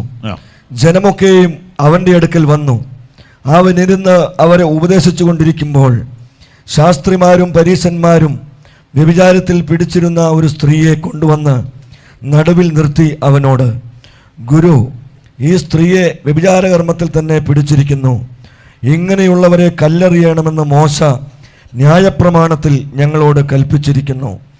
നീ ഇവളെക്കുറിച്ച് എന്ത് പറയുന്നു എന്ന് ചോദിച്ചു. ഇതവനെ കുറ്റം ചുമത്തുവാൻ സംഗതി കിട്ടേണ്ടതിന് അവനെ പരീക്ഷിച്ച് ചോദിച്ചതായിരുന്നു. യേശുവോ കുനിഞ്ഞ് വിരൽ കൊണ്ട് നിലത്ത് എഴുതിക്കൊണ്ടിരുന്നു. അവർ അവനോട് ചോദിച്ചു കൊണ്ടിരിക്കുമ്പോൾ അവൻ നിവർന്നു, നിങ്ങളിൽ പാപമില്ലാത്തവൻ അവളെ ഒന്നാമത് കല്ലെറിയട്ടെ എന്ന് അവരോട് പറഞ്ഞു. പിന്നെയും കുനിഞ്ഞ് വിരൽ കൊണ്ട് നിലത്ത് എഴുതിക്കൊണ്ടിരുന്നു. അവർ അത് കേട്ടിട്ട് മനസാക്ഷിയുടെ ആക്ഷേപം ഹേതുവായി മൂത്തവരും ഇളയവരും ഓരോരുത്തരായി വിട്ടുപോയി. യേശു മാത്രവും നടുവിൽ നിൽക്കുന്ന സ്ത്രീയും ശേഷിച്ചു. യേശു നിവർന്ന് അവളോട്, സ്ത്രീയെ, അവരെവിടെ? നിനക്ക് ആരും ശിക്ഷ വിധിച്ചില്ലയോ എന്ന് ചോദിച്ചതിന്, ഇല്ല കർത്താവേ എന്നവൾ പറഞ്ഞു. ഞാനും നിനക്ക് ശിക്ഷ വിധിക്കുന്നില്ല, പോക, ഇനി പാപം ചെയ്യരുത് എന്ന് യേശു പറഞ്ഞു. ഇവിടെ ഇതാ തെളിവ് സഹിതം ഒരു പാപിനിയെ യേശുവിൻ്റെ മുമ്പിൽ കൊണ്ടുവന്നിരിക്കുന്നു. കർത്താവ് ഇവിടെ ഒരു ആത്യന്തികമായ സത്യം തെളിയിക്കാൻ കിട്ടിയ അവസരമായി അതിനെ ഉപയോഗിക്കുന്നു. കർത്താവിനെ വാക്കിൽ കൊടുക്കാനായിരുന്നു പരീശരുടെ വൃഥാശ്രമം. പരീശരുടെ ഉള്ളിലിരിപ്പ് നന്നായി മനസ്സിലാക്കിയ മെശിയ തമ്പുരാൻ അവരുടെ വരവ് ദൂരവേ കണ്ടുകൊണ്ട് കുനിഞ്ഞിരുന്ന് നിലത്തെഴുതാൻ തുടങ്ങി. ഇന്നത്തെ പോലെ ഉയരമുള്ള പീഠങ്ങളല്ല, വളരെ ചെറിയ പീഠങ്ങളിലാണ് ഇരുന്നിരുന്നത്. ദേവാലയത്തിൻ്റെ മുറ്റത്തിരുന്ന് ഉപദേശിച്ചു കൊണ്ടിരിക്കുമ്പോഴാണ് പരീശരുടെ ആഗമനം. കർത്താവ് അവരുടെ ഉള്ളിലിരിപ്പ് തിരിച്ചറിഞ്ഞിട്ട് കീഴോട്ട് കുനിഞ്ഞ് എഴുതാൻ തുടങ്ങി. കർത്താവ് ഒരിടത്തും ഒന്നും എഴുതിയതായിട്ട് നമുക്ക് വലിയ അറിവൊന്നും ഇല്ല. ഇതാണ് ആകെ കൂടെ ഉള്ളത്. അത് കാരണം എല്ലാവരും ചോദിക്കുന്നു, യേശു എന്താ എഴുതിയത്? എന്നോട് ഒത്തിരി പേര് ചോദിച്ചിട്ടുണ്ട്, എന്താ എഴുതിയത്? ഞാനും അതിനെക്കുറിച്ച് അന്വേഷിച്ചപ്പോൾ കമൻ്ററികളിലും അറിവുള്ളവരിൽ നിന്നുമൊക്കെ കിട്ടിയ രണ്ട് കാര്യമുണ്ട്. ഒന്ന്, യേശു 10 കൽപ്പനയോടെ എഴുതി, ഒരു കൂട്ടർ പറയുന്നു. വേറൊരു കൂട്ടർ പറയുന്നു ഈ വരുന്ന ആൾക്കാരുടെ പേരും അവർ ചെയ്ത കൊള്ളരുതായ്മകളുമായി എഴുതിയെന്ന്. ഞാൻ ഇതിനോടൊന്നും യോജിക്കുന്നുമില്ല വിയോജിക്കുന്നുമില്ല. കാരണം ബൈബിളിൽ അങ്ങനെയൊന്നും പറഞ്ഞിട്ടില്ലല്ലോ. അല്ല, എന്നാലും ഒന്ന് ഊഹിക്കാൻ മേലെ. ഇല്ല, ഊഹിക്കുന്നില്ല. എന്നാന്ന് ചോദിച്ചാൽ ഈ എഴുതിയത് തന്നെ പഠിക്കാൻ നേരമില്ല. അപ്പോൾ പിന്നെ എഴുതാത്തതിൻ്റെ പുറകെ പോയി സമയം കളയണം. അല്ല, അറിയാഞ്ഞിട്ട് ചോദിക്കുക, എഴുതിയത് പഠിച്ചു കഴിഞ്ഞോ? എന്തോരം വലിയ കാര്യങ്ങളാണ് ഇതിനകത്ത് കിടക്കുന്നത്. എഫേസ്യ ലേഖനം മാത്രം ഒന്ന് പഠിച്ചാൽ നമ്മുടെ ലെവല് മാറിപ്പോവും. നമ്മൾ ആരാണെന്നുള്ള വലിയ വെളിപ്പാടാണ് എഫേസ്യ ലേഖനത്തിൽ കിടക്കുന്നത്. അപ്പോൾ അതിനൊന്നും നമുക്ക് സമയമില്ലാതെ നിലത്തെഴുത്ത് പഠിക്കാൻ അത്ര വലിയ താല്പര്യം കാണിക്കുന്നത് ശരിയായൊരു നിലപാടൊന്നും അല്ല. എന്നാൽ എൻ്റെ ഒരു എളിയ ധ്യാനത്തിൽ കിട്ടിയ ഒരു ചിന്ത നിങ്ങളോട് പറയാം. എന്തെഴുതി എന്ന പിടിയില്ല, പക്ഷെ എന്തിനു വേണ്ടി എഴുതി എന്ന് ഒരു ഐഡിയ പറയാം. അത് ശ്രദ്ധയോടെ കേൾക്കണം. അതായത്, ഇങ്ങനെ കുനിഞ്ഞിരുന്ന് എഴുതുമ്പോൾ അവർ വരുന്നു. അവർ ചോദ്യം ചോദിച്ചപ്പോൾ മേലോട്ട് നോക്കി. അവരുടെ ചോദ്യം യേശുവിനെ കൊടുക്കാനാണെന്ന് മറക്കരുത്. യേശു അവരുടെ മുഖത്തേക്ക് നോക്കിയിട്ട് പറഞ്ഞു, നിങ്ങൾ പറഞ്ഞ കാര്യം 100% ശരിയാ. ആരെറിയണമെന്ന് മാത്രം ഇനി തീരുമാനിച്ചാൽ മതി. ഇങ്ങനെയുള്ളവരെ കല്ലെറിയണം. എനിക്ക് അതിന് അഭിപ്രായ വ്യത്യാസമില്ല. ആരെറിയും? പാപമില്ലാത്തവർക്ക് എറിയാൻ പാടുള്ളൂ എന്ന് പ്രമാണത്തിലുണ്ട്. അവർ പുസ്തകം നൂർത്ത് പിടിച്ചുകൊണ്ടാണ് വരുന്നത്. അപ്പോൾ പാപമില്ലാത്തയാൾ എറിയട്ടെ എന്ന് പ്രഖ്യാപിച്ചു. ഇങ്ങനെ പറഞ്ഞപ്പോൾ നിങ്ങൾ പറ, കർത്താവ് ഇങ്ങനെ നോക്കിയിരിക്കുകയാണെങ്കിൽ ഈ വന്നവർക്ക് പോകാൻ പറ്റുമോ? എറിയാൻ പറ്റുമോ?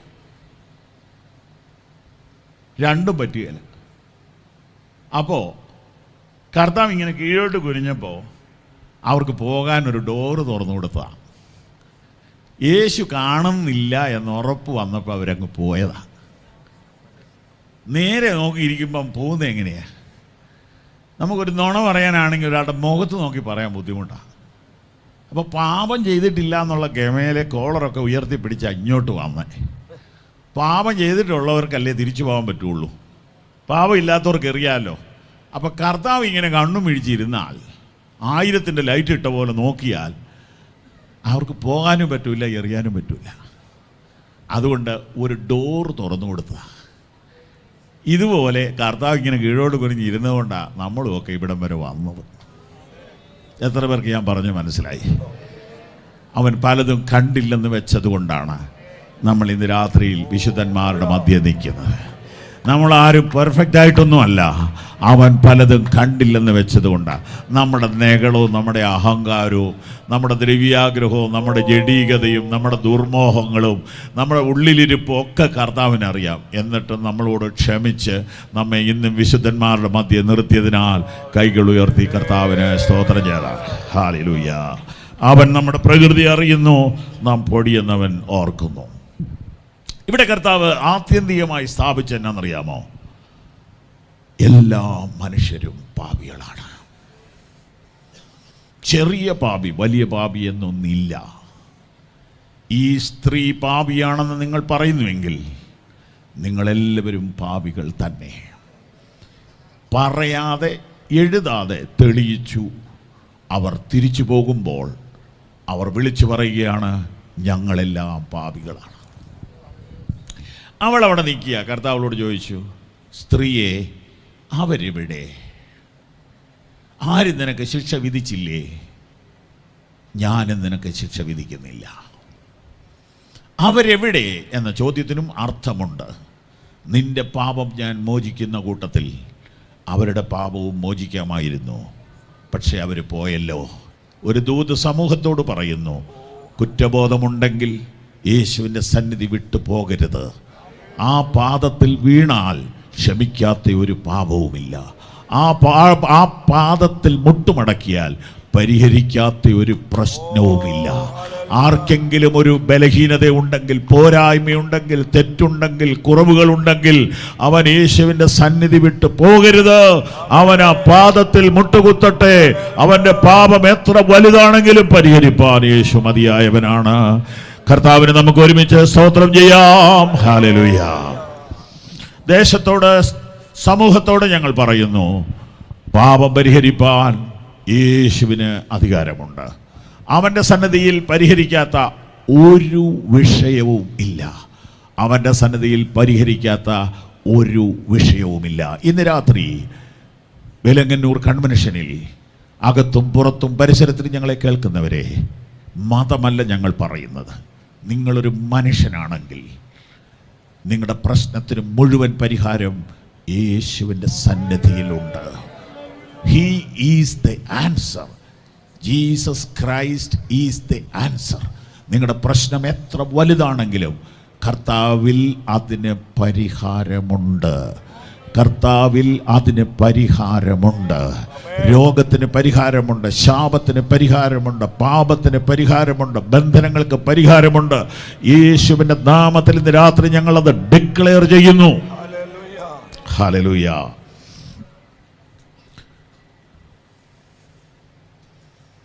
പാപ പരിഹാരം അന്നും ഇന്നും. മർക്കോസ് 2-ാം അധ്യായത്തിലെ പക്ഷപാതക്കാരന് പാപം മോചിച്ചു, പക്ഷെ വേറെ ആരുടെയും മോചിച്ചില്ല. യോഹന്നാൻ 8-ാം അധ്യായത്തിലെ സ്ത്രീയുടെ പാപം മോചിച്ചു, പക്ഷെ വേറെ ആരുടെയും മോചിച്ചില്ല. ഒരു വ്യത്യാസവുമില്ല. എല്ലാവരും പാപം ചെയ്തിരിക്കേ 1-2 പേരുടെ പാപം മോചിച്ചാൽ എന്താണ് പ്രയോജനം? അവിടെയാണ് നമ്മുടെ പ്രധാന സന്ദേശം. നമുക്ക് അവിടേക്ക് വേഗത്തിൽ പോകാം. സത്യസുവിശേഷം നിങ്ങളോട് പറയാൻ നിങ്ങൾ ഞങ്ങളെ അനുവദിക്കുന്നതിന് നന്ദി. സത്യസുവിശേഷം പറയാൻ വാതിലുകൾ അടഞ്ഞുകൊണ്ടിരിക്കുന്നു. ഇന്ത്യയിൽ വാതിലുകൾ അടഞ്ഞുകൊണ്ടിരിക്കുകയാണ്. കേരളത്തിൽ തുറന്ന വാതിലിനായിട്ട് ഞാൻ സ്തോത്രം ചെയ്യുന്നു. സത്യസുവിശേഷം ഞങ്ങൾ ഇവിടെ പറയട്ടെ. സകല മനുഷ്യരുടെയും പാപത്തിൻ്റെ പരിഹാരത്തിന് വേണ്ടി ദൈവം ഒരുക്കിയ മാർഗം നിങ്ങളെ കാണിക്കാൻ പോവുകയാണ്. വായിക്കാം. യോഹന്നാന്റെ സുവിശേഷം 1-ാം അധ്യായം 29-ാമത്തെ വാക്യം. യോഹന്നാന്റെ സുവിശേഷം 1-ാം അധ്യായം 29-ാമത്തെ വാക്യം. പിറ്റന്നാൾ യേശു തൻ്റെ അടുക്കൽ വരുന്നത് അവൻ കണ്ടിട്ട്, ഇതാ ലോകത്തിന്റെ പാപം ചുമക്കുന്ന ദൈവത്തിന്റെ കുഞ്ഞാട്. ലോകത്തിന്റെ പാപം ചുമക്കുന്ന ദൈവത്തിന്റെ കുഞ്ഞാട്. ഒരു വ്യക്തിയുടെ അല്ല, ലോകത്തിന്റെ. ഇനി ചില വാക്യങ്ങൾ ഞാൻ പറയുന്നു, പെട്ടെന്ന് ശ്രദ്ധിക്കണം. ഇതിൻ്റെ ബേസാണ്, അടിസ്ഥാന ഉപദേശമാണ്. ഇതൊന്നും ഗ്രഹിക്കാതെ നിങ്ങൾ ഏത് സഭയിലാണെങ്കിലും ഒരു പ്രയോജനവുമില്ല. സർവലോകത്തിൻ്റെയും പാപത്തിനു വേണ്ടി പരിഹാരമായി മഹാദൈവം ഒരുക്കിയ മാർഗം ഞങ്ങൾ ഇവിടെ പരസ്യമാക്കുന്നു. ആ വാക്യം ഒന്നുകൂടെ കേട്ടാട്ട്. പിറ്റന്നാൾ യേശു തൻ്റെ അടുക്കൽ വരുന്നത് അവൻ കണ്ടിട്ട്, ഇതാ ലോകത്തിന്റെ പാപം ചുമക്കുന്ന ദൈവത്തിന്റെ കുഞ്ഞാട്. യെശയ്യാ പ്രവചനം 53:6 എടുത്താട്ട് പറഞ്ഞിട്ട് വായിച്ചാൽ മതി. യേശു വരുന്നത് കണ്ടപ്പോൾ യോഹന്നാൻ സ്നാപകൻ വിളിച്ചു പറയുന്നു, ഇതാ ലോകത്തിൻ്റെ പാപം ചുമക്കുന്ന ദൈവത്തിൻ്റെ കുഞ്ഞാട്. ഹല്ലേലൂയ, ഹല്ലേലൂയ, ഹല്ലേലൂയ. പാപച്ചുമടെടുപ്പാൻ കുരിശതിൽ മരിപ്പാൻ തിരുമനസാൽ വന്നവനെ. എൻ്റെ കൂടെ പാടാമോ ചേർന്ന്? പാപച്ചുമടെടുപ്പാൻ കുരിശതിൽ മരിപ്പാൻ തിരുമനസാൽ വന്നവനെ. പാപച്ചുമടെടുപ്പാൻ കുരിശതിൽ മരിപ്പാൻ തിരുമനസാൽ വന്നവനെ. മുഴുഹൃദയമോടെ പൂർണ്ണശക്തിയോടെ സ്തുതി ആരാധന അങ്ങേക്ക്. കരങ്ങളടിച്ച്. പാപച്ചുമടെടുപ്പാൻ കുരിശതിൽ മരിപ്പാൻ തിരുമനസാൽ വന്നവനെ. പാപച്ചുമടെടുപ്പാൻ കുരിശതിൽ മരിപ്പാൻ തിരുമനസാൽ വന്നവനെ. മുഴുഹൃദയമോടെ പൂർണ്ണശക്തിയോടെ സ്തുതി ആരാധന അങ്ങേക്ക്. മുഴുഹൃദയമോടെ പൂർണ്ണശക്തിയോടെ സ്തുതി ആരാധന അങ്ങേക്ക്. സർവസ്തുതികൾക്കും സർവപുകഴ്ചയ്ക്കും ബഹുമാനത്തിനും യോഗ്യനേ. സർവസ്തുതികൾക്കും സർവപുകഴ്ചയ്ക്കും ബഹുമാനത്തിനും യോഗ്യനേ. സ്തുതി ആരാധന, സ്തുതി ആരാധന, സ്തുതി ആരാധന അങ്ങേക്ക്. സ്തുതി ആരാധന, ആരാധന, സ്തുതി ആരാധന അങ്ങേക്ക്. പാപമറിയാത്തവൻ, പാപം ചെയ്യാത്തവൻ, പാപമാക്കപ്പെട്ട നിമിഷം. പാപമറിയാത്തവൻ, പാപം ചെയ്യാത്തവൻ, പാപമാക്കപ്പെട്ട നിമിഷം. യാരോർക്കും ഇപ്പോൾ നന്ദി നിറയുന്നപ്പ സ്തുതി ആരാധന അങ്ങേക്ക്. യാരോർക്കും ഇപ്പോൾ സ്തുതി ആരാധന അങ്ങേക്ക്. സർവസ്തുതികൾക്കും ബഹുമാനത്തിനും യോഗ്യനേ. സർവസ്തുതികൾക്കും സർവപുകഴ്ചയ്ക്കും ബഹുമാനത്തിനും യോഗ്യനേ. സ്തുതി ആരാധന, സ്തുതി ആരാധന, സ്തുതി ആരാധന അങ്ങേക്ക്.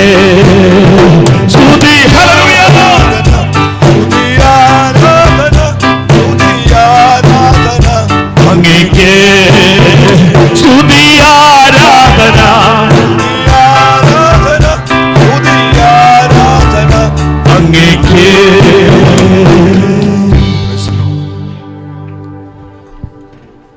സർവസ്തുതികൾക്കും എന്ന് യൂട്യൂബിൽ അടിച്ചാൽ ഈ പാട്ട് നിങ്ങൾക്ക് കിട്ടും. പുതിയ പാട്ട് കഴിഞ്ഞ ദിവസങ്ങളിൽ ഇറങ്ങിയതാണ്. ദൈവത്തിന് മഹത്വം. പാപച്ചുമടെടുപ്പാൻ കുരിശതിൽ മരിപ്പാൻ തിരുമനസാൽ വന്നവനെ, മുഴുഹൃദയമോടെ പൂർണ്ണശക്തിയോടെ സ്തുതി ആരാധന അങ്ങയ്ക്ക്. പാപമറിയാത്തവൻ, പാപം ചെയ്യാത്തവൻ, പാപമാക്കപ്പെട്ട ആ നിമിഷം ഞാൻ ഓർക്കുന്നിപ്പോൾ, നന്ദി നിറയുന്നപ്പ സ്തുതി ആരാധന അങ്ങയ്ക്ക്. ആ പാട്ടിൻ്റെ ഒടുവിലത്തെ ലൈൻ ഒരു സമർപ്പണമാണ്.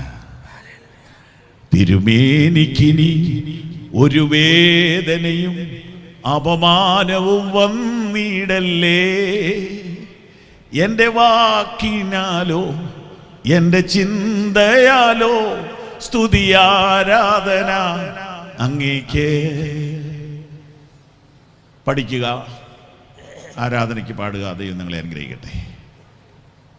യോഹന്നാൻ വിളിച്ചു പറയുന്നു, ഇതാ ലോകത്തിൻ്റെ പാപം ചുമക്കുന്ന ദൈവത്തിൻ്റെ കുഞ്ഞാട്. അയ്യോ, ലോകത്തിൻ്റെ എന്ന് പറഞ്ഞാൽ സർവ്വലോകത്തിൻ്റെയും. ഇതുവരെ ജനിച്ചവരുടേതാണോ? അല്ല, ഇനി ജനിക്കാനുള്ളവരുടേതും. അയ്യോ, അങ്ങനെ ഉണ്ടോ? ഉണ്ട്, അങ്ങനെയുണ്ട്. ഒത്തിരി ഉദാഹരണങ്ങൾ പറയാം, പക്ഷേ സമയം അങ്ങ് പോകും. നമ്മളൊക്കെ ഇപ്പോഴല്ലേ ഈ ഭൂമിയിലോട്ട് വന്നത്. യോഹന്നാൻ അത് പറയുന്നത് 2000 കൊല്ലം മുമ്പല്ലേ. അന്ന് അപ്പം ഇന്ന് ജീവിക്കുന്ന എൻ്റെയും കൂടെ പാപം ചുമക്കുന്നു എന്നല്ലേ അന്ന് പറഞ്ഞത്. അങ്ങനെയാണെങ്കിൽ നാളെ വരുന്നവരുടേതും ഇല്ലേ? സർവ്വലോകത്തിൻ്റെയും ആദാമ്യവർഗത്തിൻ്റെ മുഴുവനും പാപം ചുമക്കുവാനായി ഒരുവൻ വന്നു. അത് മനുഷ്യർക്ക് പറ്റത്തില്ല, ദൈവത്തിനേ പറ്റത്തുള്ളൂ. ദൈവപുത്രനായ യേശു മനുഷ്യവർഗത്തിൻ്റെ പാപം ചുമക്കുവാൻ ലോകത്തിലേക്ക് വന്നു. ഇതാ ലോകത്തിൻ്റെ പാപം ചുമക്കുന്ന ദൈവത്തിൻ്റെ കുഞ്ഞാട്. അടുത്ത വാക്യത്തിലേക്ക് കയറാം. യെശയ്യാവ് 53:6. നാം എല്ലാവരും ആടുകളെ പോലെ തെറ്റിപ്പോയിരുന്നു, നാം ഓരോരുത്തരും താൻ താൻ്റെ വഴിക്ക് തിരിഞ്ഞിരുന്നു. എന്നാൽ യഹോവ നമ്മുടെ എല്ലാവരുടെയും അകൃത്യം അവൻ്റെ മേൽ ചുമത്തി. ഹല്ലേലൂയ. നാം എല്ലാവരും ആടുകളെ പോലെ തെറ്റിപ്പോയിരുന്നു, നാം ഓരോരുത്തരും താൻ താൻ്റെ വഴിക്ക് തിരിഞ്ഞിരുന്നു. എന്നാൽ യഹോവ നമ്മുടെ എല്ലാവരുടെയും അകൃത്യം അവൻ്റെ മേൽ ചുമത്തി. അവൻ പാപം ചുമക്കാൻ വന്നു, പിതാവായ ദൈവം പുത്രന്റെ മേൽ ചുമത്തി. ആ വാക്യത്തിലേക്ക് നിങ്ങൾ ശ്രദ്ധിച്ചു നോക്കുക. നിങ്ങളെ ആ വാക്യത്തിൽ കാണാം, നിങ്ങളുടെ സഹോദരങ്ങളെ ആ വാക്യത്തിൽ കാണാം, ലോകത്തിലുള്ള മുഴുവൻ മനുഷ്യരെയും ആ വാക്യത്തിൽ കാണാം. നാം എല്ലാവരും ആടുകളെ പോലെ തെറ്റിപ്പോയിരുന്നു, നാം ഓരോരുത്തരും താൻ താൻ്റെ വഴിക്ക് തിരിഞ്ഞിരുന്നു. എന്നാൽ യഹോവ നമ്മുടെ എല്ലാവരുടെയും അകൃത്യം യേശുവിൻ്റെ മേൽ ചുമത്തി. ഹല്ലേലൂയ, ഹല്ലേലൂയ, ഹല്ലേലൂയ. 1 പത്രോസ് 2-ാം അധ്യായം 24-ാമത്തെ തിരുവചനം.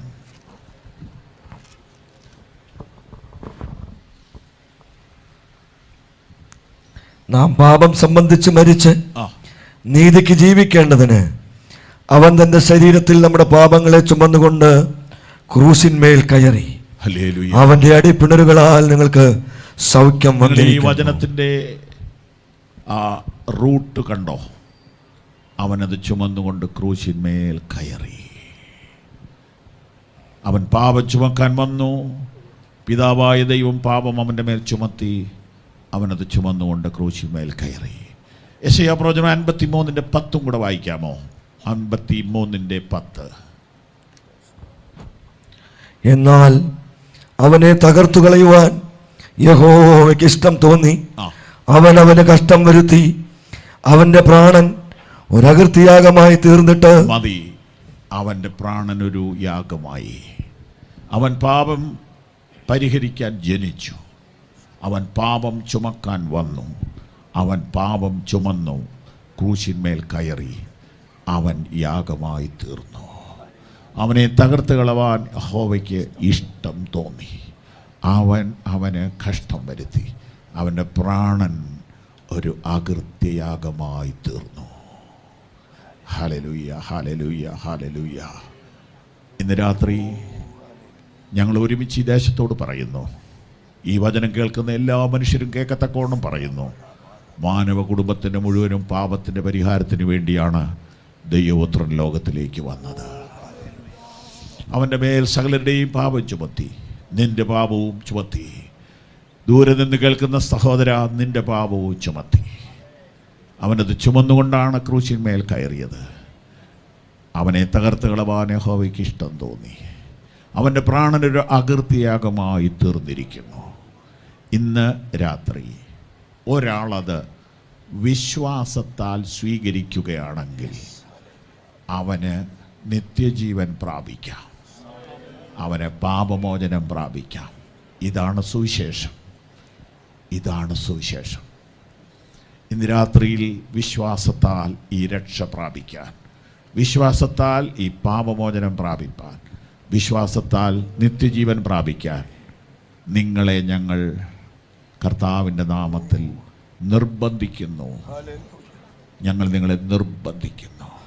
ഒരായുസ്സേ ഉള്ളൂ, പെട്ടെന്ന് തീർന്നു പോകും, പെട്ടെന്ന് തീർന്നു പോകും. എൻ്റെ സുഹൃത്ത് കോവിഡ് സമയത്ത് കോട്ടയം മെഡിക്കൽ കോളേജിൽ കിടക്കുകയാണ്. എല്ലാ ദിവസവും ഞാൻ വിളിക്കും, ഭാര്യ ഫോൺ എടുക്കും. ഭാര്യ കരഞ്ഞുകൊണ്ട് പറഞ്ഞു, ശ്വാസം കിട്ടുന്നില്ല.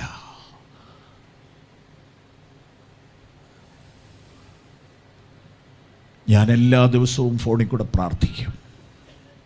ചെറുപ്പക്കാരനായ ആ സഹോദരൻ മരണത്തോട് മല്ലടിക്കുന്നു. ഇടത്തും വലത്തും കിടക്കുന്ന ആളുകളും ഇതേപോലെ തന്നെ. വലത്തുവശത്ത് കിടന്ന അമ്മച്ചി ഒടുവിലത്തെ ശ്വാസവും വലിച്ചു. പെട്ടെന്ന് ഒരു കറുത്ത പ്ലാസ്റ്റിക് കൂടിനകത്തോട്ട് ഈ അമ്മച്ചിയെ കയറ്റി. അതോടെ കാണുമ്പോൾ ചങ്ക് പറിയ. അപ്പോൾ ഈ മനുഷ്യൻ്റെ ഭാര്യ എന്നെ വിളിച്ചു, പാസ്റ്ററെ, തൊട്ടടുത്ത് കിടന്ന ആൾ പോയി. കോവിഡിൻ്റെ ആദ്യ സമയത്ത് ഭയങ്കര ഭീകരതയാണ്, ബോഡി പോലും കാണത്തില്ല. കറുത്ത കൂടി, വേസ്റ്റ് ഇടുന്ന കൂടില്ലേ, അതിനകത്താണ് കയറ്റുന്നത്. പിറ്റേ ദിവസം എന്നെ വിളിച്ചു, പാസ്റ്ററെ, ഇടതുവശത്ത് കിടന്ന ആളും പോയി. അച്ഛാ മാത്രമേ ഉള്ളേ. ഓ, എന്തൊരു രംഗമായിരുന്നു അതൊക്കെ. എൻ്റെ ജാഗ്രത പോയി, പ്രാർത്ഥിക്കാനുള്ള ബലം പോയി. എങ്കിലും ഞാൻ എൻ്റെ പ്രെയർ റൂമിൽ പോയി കമന്ന് കിടന്നു. എൻ്റെ പൊന്നു കർത്താവേ കരുണ കാണിക്കണേ, എൻ്റെ പൊന്നു കർത്താവേ കരുണ കാണിക്കണേ. അന്ന് വൈകുന്നേരമായപ്പോൾ സഹോദരി എന്നെ വിളിച്ചു, പാസ്റ്ററേ, ശ്വാസം കിട്ടുന്നുണ്ട്, ഓക്സിജൻ ലെവൽ വർദ്ധിച്ചിട്ടുണ്ട്. ആശ്വാസമായി. സ്തോത്രം ചെയ്യാൻ തുടങ്ങി, സ്തോത്രം ചെയ്യാൻ തുടങ്ങി. നിങ്ങൾക്ക് കേൾക്കണോ, ആ മനുഷ്യൻ ആ കിടക്കയിൽ കിടന്നുകൊണ്ട് ഒരു പാട്ട് ഓർത്തു. നീങ്ങിപ്പോയി എൻ്റെ ഭാരങ്ങൾ, മാറിപ്പോയി എൻ്റെ ശാപങ്ങൾ, സൗഖ്യമായി എൻ്റെ രോഗങ്ങൾ, യേശുവിൻ നാമത്തിൽ. ആ പാട്ട് എഴുതിയത് ആരാണെന്ന് ആർക്കെങ്കിലും അറിയാമോ? ആ പാട്ട് എഴുതിയ ആളായി കിടക്കുന്നേ. ദൈവത്തിൻ്റെ ആത്മാവ് ഓർപ്പിച്ചു, അന്ന് നീ പാട്ടെഴുതിയത് ഇതിനു വേണ്ടിയാ. ഞാൻ തന്ന വരികളാ പാടിക്കോളാൻ പറഞ്ഞു. നീങ്ങിപ്പോയി എൻ്റെ, മാറിപ്പോയി എൻ്റെ ശാപങ്ങൾ, സൗഖ്യമായി എൻ്റെ രോഗങ്ങൾ, യേശുവിൻ നാമത്തിൽ. നമുക്കൊരല്പസമയം കഴിഞ്ഞിട്ട് പാടാം. ഹല്ലേലൂയ. വെറുതെ ഞങ്ങൾ ഈ പ്രസംഗം പറഞ്ഞങ്ങ് വിടത്തില്ല. ഇന്ന് ചിലർ സൗഖ്യമാകും, ഇന്ന് ചിലർ മാറിപ്പോകും, ഇന്ന് ചിലരുടെ മേൽ ദൈവശക്തി വ്യാപരിക്കും. ഹല്ലേലൂയ. നിങ്ങൾക്കറിയാമോ, പുതുപ്പള്ളി അച്ഛനെ അറിയാലല്ലേ? അറിയാം. പുതുപ്പള്ളി അച്ഛൻ കോവിഡ് അടിച്ചു. വേറൊരാൾക്ക് കോവിഡ് വരുമ്പോൾ ഇവിടെ ഞാൻ വിറയ്ക്കുക. അപ്പം പിന്നെ നമ്മുടെ അവസ്ഥ പറയണോ? അച്ഛനെന്നെ വിളിച്ചു. ഞാനും അച്ഛനുമായിട്ടൊന്ന് സംസാരിക്കാനായിട്ടൊരു ദിവസം അപ്പോയിൻമെൻറ്റ് വെച്ചിരിക്കുകയായിരുന്നു. അത് നാളെ അന്നിരിക്കട്ടെ. അച്ഛൻ ഇന്ന് രാത്രി വിളിക്കുക, പാസ്റ്ററെ ഞാൻ വരുന്നില്ല. എന്തു പറ്റിയച്ചോ? എനിക്ക് കോവിഡാ. ഞാൻ ചോദിച്ചു എവിടെ നിന്ന് കിട്ടി? അച്ഛൻ ഭയങ്കരമായിട്ട് 2 മാസ്കാണ് കെട്ടുന്നത്. 2 മാസ്ക് കെട്ടി 5 നേരം കൈ കഴുകുന്ന അച്ഛൻ എവിടെ നിന്നാണ് കിട്ടിയത്? ഒന്നും പറയണ്ട, ഒരു കല്യാണത്തിന് പോയതാ. എന്നിട്ട് എന്ത് സംഭവിച്ചു? കഴിക്കുമ്പോൾ മാസ്ക് കെട്ടാൻ പറ്റുമോ? പറ്റുകയില്ല. ഒരു പുള്ളി നേരെ എതിർവശത്തിരുന്ന് കഴിക്കുകയും വർത്താനം പറയും. ആ പുള്ളിയാണ് എനിക്ക് തന്നത്. ദൈവത്തിന് മഹത്വം. എൻ്റെ ദൈവമേ, ഞാനിതൊക്കെ പറയുമ്പോഴേ നമ്മൾ കല്യാണത്തിന് പോയിട്ടുമുണ്ട്, നമ്മൾ കഴിച്ചിട്ടുമുണ്ട്. തമ്പുരാൻ നമ്മളെ ഇന്നും കൂടെ ഇവിടെ ജീവിച്ചിരിക്കാൻ അനുവദിച്ചത്. ഒരു നന്ദിയൊക്കെ വേണം കേട്ടോ. This is a second chance. ഇതൊരവസരമാണ്. ഉഴപ്പാനുള്ള സമയമല്ലിത്. ഭയത്തോടെ കർത്താവിനെ സേവിക്കാനുള്ള സമയമാണ്. ഇപ്പോഴും ആളുകൾ കെയർലെസ്സാണ്. ഇപ്പോഴും ഭയമില്ലാത്ത ജീവിതം ഇടപാട് ഇതിനിടയിൽ കൂടിയൊക്കെ നടക്കുന്ന കാണുമ്പോൾ എൻ്റെ കൈയും കാലും വിറയ്ക്കുക. ഈ അനുഗ്രഹിക്കപ്പെട്ട യോഗത്തിനിടയിൽ അങ്ങോട്ടും ഇങ്ങോട്ടൊക്കെ നടക്കുന്നു 1-2 പേരേ ഉള്ളൂ. എന്നാലും മനുഷ്യനിങ്ങനെ ഭയമില്ലാണ്ടായിപ്പോയല്ലോ. ദൈവത്തിന് സ്തോത്രം. പുതുപ്പള്ളി അച്ഛൻ ഞാൻ എല്ലാ ദിവസവും വിളിക്കും. നമുക്ക് വേറെ എന്നാ ചെയ്യാൻ പറ്റുന്നേ? പണ്ടൊക്കെയാണെങ്കിൽ പോയി കാണാൻ പറ്റും. ഇപ്പോൾ അതും പറ്റുകയില്ല. ഫോൺ വിളിച്ചുകൊണ്ടേയിരിക്കും. പുള്ളിയുടെ ഭാര്യ ഫോൺ എടുക്കും, പ്രാർത്ഥിക്കും, 5 മിനിറ്റ് പ്രാർത്ഥിക്കും, പിന്നെയും വിളിക്കും. അങ്ങനെ ആശുപത്രി പോകാതെ പുള്ളി വീട്ടിൽ തന്നെ ഇരുന്ന് മരുന്നൊക്കെ കഴിച്ചിരിക്കുക. ഒരു ദിവസം എന്നോട് പറയുക, എൻ്റെ പൊന്നു പാസ്റ്ററെ, ഞാൻ മരിക്കാൻ തയ്യാറാണ്, പക്ഷേ ഈ കോവിഡ് സമയത്ത് മരിക്കരുത്. ഞാൻ ചോദിച്ചാൽ ഞാനൊരു ശവാടൊക്കെ കണ്ടു, കറുത്ത കൂടിനകത്ത് കൊണ്ടുവന്നിട്ട് ഈ ആശുപത്രിക്കാരങ്ങോട്ട് തട്ടിയപ്പോൾ കുഴിയുടെ അടിവരെ എത്തിയില്ല, ഇടയ്ക്ക് തങ്ങി നിന്നു. അവർ പോവുകയും ചെയ്തു. ആ രംഗം എൻ്റെ മനസ്സിൽ കിടക്കുക. കുഴിയിലുമല്ല കരയ്ക്കുമല്ലാത്ത പോലെയല്ലേ കിടക്കുന്നത്. ഈ ഗതി വരല്ലേ എന്ന് ഞാൻ പ്രാർത്ഥിച്ചുകൊണ്ടിരിക്കുക. അതുകൊണ്ട് ഈ ഒരു കാലഘട്ടം ഒന്ന് കടന്നു കിട്ടാൻ പ്രാർത്ഥിക്കണം. ആ കറുത്ത കൂടൊക്കെ ഒന്ന് ഓർത്ത് നോക്കിയേ. ദൈവം നമുക്കൊരവസരം തന്നില്ലേ? ഹല്ലേലൂയ, ഹല്ലേലൂയ, ഹല്ലേലൂയ. ആ സമയത്ത് ശവടക്കിന് പോകാനായിട്ട് ദൈവദാസന്മാർക്ക് ഭയം. എൻ്റെ അറിവിൽപ്പെട്ട വളരെ വേണ്ടപ്പെട്ട ഒരു ആൻറ്റി മരിച്ചു. അവർ തന്നെ എന്നോട് പറഞ്ഞു, പാസ്റ്റർ വരണ്ട. ഞാൻ പറഞ്ഞു ഞാൻ വരാം. അപ്പോൾ അവരെനിക്ക് വേണ്ടി ഈ പ്രത്യേക ഡ്രസ്സൊക്കെ ക്രമീകരിച്ച് അവിടെ ഒരു സ്ഥലത്ത് തന്നെ നിർത്തി ബോഡി കൊണ്ടുവന്നു. ഡിപ്പാർട്ട്മെൻറ്റാണ് കൊണ്ടുവരുന്നത്, കത്തിക്കുകയാണ്. എങ്കിലും അവിടെ നിന്ന് പ്രാർത്ഥിച്ചിട്ട് പോന്നു. പ്രിയപ്പെട്ടവരെ, നമ്മുടെ ജീവിതമൊക്കെ വളരെ പെട്ടെന്നങ്ങ് പോകുകയെ. നിത്യജീവനെക്കുറിച്ച് ചിന്തിക്കേണ്ട രാത്രിയാണിത്. ഇവിടെ എന്തെങ്കിലുമൊക്കെ വാങ്ങിക്കൂട്ടുക, ജീവിക്കുക, അതിനൊക്കെ അപ്പുറം കടന്നിട്ട് നിങ്ങളുടെ ഹൃദയം ഇതിനപ്പുറത്തേക്കൊന്ന് വരണം ഇന്ന് രാത്രി. Hallelujah, hallelujah. പാപപരിഹാരത്തെക്കുറിച്ച് ഞങ്ങൾ എന്തിനാണ് പറയുന്നതെന്നറിയാവോ? നിത്യജീവനെക്കുറിച്ച് പറയാൻ വേണ്ടിയിട്ടാണ്. അക്കരനാടിനെക്കുറിച്ച് നിങ്ങളുടെ ഉൾക്കണ്ണൊന്ന് തുറപ്പിക്കാൻ വേണ്ടിയിട്ടാണ് ഈ ദൂതെല്ലാം, ഈ യോഗങ്ങളെല്ലാം ഇവിടെ നടത്തിയത്. സ്തോത്രം, സ്തോത്രം, സ്തോത്രം, സ്തോത്രം, സ്തോത്രം. അതെ, യേശു കർത്താവ് പാപത്തിൻ്റെ പരിഹാരത്തിന് വേണ്ടി കുരിശിൽ യാഗമായി തീർന്നു. വിശ്വസിക്കുന്ന ഏവനും ആദ്യ യഹൂദനും അത് രക്ഷയ്ക്കായ ദൈവശക്തിയാകുന്നു. വിശ്വസിക്കുന്നവർക്ക് അവൻ തൻ്റെ രക്തം മൂലം പ്രായശ്ചിത്തമാകുവാൻ ദൈവം യേശുവിനെ പരസ്യമായി നിർത്തിയിരിക്കുന്നു. ഇന്ന് രാത്രി യേശുവിനായിട്ട് ജീവിതം സമർപ്പിക്കുവാൻ, ഇന്ന് രാത്രി രക്ഷ സ്വീകരിക്കുവാൻ, ഇന്ന് രാത്രി നിത്യജീവനെ ഉറപ്പാക്കുവാൻ എത്ര ഹൃദയങ്ങൾ ഒരുങ്ങുന്നുണ്ട്. ഹല്ലേലൂയ. ഏറ്റവും ഒടുവിൽ പാപമോചനത്തിൻ്റെ ഇന്നത്തെ ആപ്ലിക്കേഷൻ ഒന്ന് കാണിക്കട്ടെ. യോഹന്നാന്റെ സുവിശേഷം 20-ാം അധ്യായം 23-ാം വാക്യം. ആരുടെ പാപങ്ങൾ നിങ്ങൾ മോചിക്കുന്നുവോ അവർക്ക് മോചിക്കപ്പെട്ടിരിക്കുന്നു, ആരുടെ പാപങ്ങൾ നിർത്തുന്നുവോ അവർക്ക് നിർത്തിയിരിക്കുന്നു എന്ന് പറഞ്ഞു. 22 കൂടെ ചേർത്ത് വായിച്ചാട്ടെ. ഇങ്ങനെ പറഞ്ഞ ശേഷം അവൻ അവരുടെ മേൽ ഊതി അവരോട്, പരിശുദ്ധാത്മാവിനെ കൈക്കൊള്ളുവിൻ. ആരുടെ പാപങ്ങൾ നിങ്ങൾ മോചിക്കുന്നുവോ അവർക്ക് മോചിക്കപ്പെട്ടിരിക്കുന്നു. ഒന്ന് ശ്രദ്ധിക്കുന്നത്, ഞാൻ വളരെ പതുക്കെ എന്ന് പറയുന്നത് അത് ചുമയുള്ളതുകൊണ്ടാണ്, എന്നാലും അത് മതിയല്ലോ, നല്ല മൈക്കല്ലേ ഉള്ളത്. സ്തോത്രം സ്തോത്രം. ഒന്ന് ദയവായി ശ്രദ്ധിച്ചേ. ഇന്ന് പാപമോചനം എങ്ങനെ, പ്രസന്റ് ആപ്ലിക്കേഷനാണ് പറയാൻ പോണേ. യേശു കർത്താവ് ഉയർത്തെഴുന്നേറ്റു, ശിഷ്യന്മാർക്ക് പ്രത്യക്ഷനായി. യേശു കർത്താവ് തൻ്റെ മുറിപ്പാടുകൾ അവരെ കാണിച്ചു, സമാധാനം എന്ന് പറഞ്ഞു. എൻ്റെ പിതാവ് എന്നെ അയച്ച പോലെ ഞാൻ നിങ്ങളെ അയക്കുന്നു എന്ന് പറഞ്ഞു. ഒടുവിലത്തെ കാര്യം ശ്രദ്ധിച്ചേ, അവൻ അവരുടെ മേൽ ഊതി. ഊതിയിട്ട് എന്തു പറഞ്ഞു? പരിശുദ്ധാത്മാവിനെ കൈക്കൊള്ളുകയും. ഞാൻ ഈ വാക്യത്തിൻ്റെ മുമ്പിൽ പല പ്രാവശ്യം ഇരുന്ന് നോക്കി, ഇതെന്താണ്. എന്നോട് ഊതാൻ പറഞ്ഞിട്ടില്ല, പക്ഷെ കർത്താവ് ഊതി.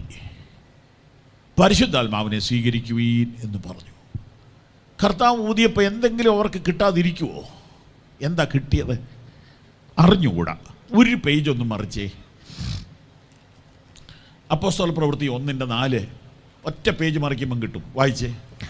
ഇങ്ങനെ അവൻ അവരുമായി കൂടിയിരിക്കുമ്പോൾ അവരോട്, നിങ്ങൾ യെരൂശലേമിൽ നിന്ന് വാങ്ങിപ്പോകാതെ എന്നോട് കേട്ട പിതാവിൻ്റെ വാഗ്ദത്തത്തിനായി കാത്തിരിക്കണം.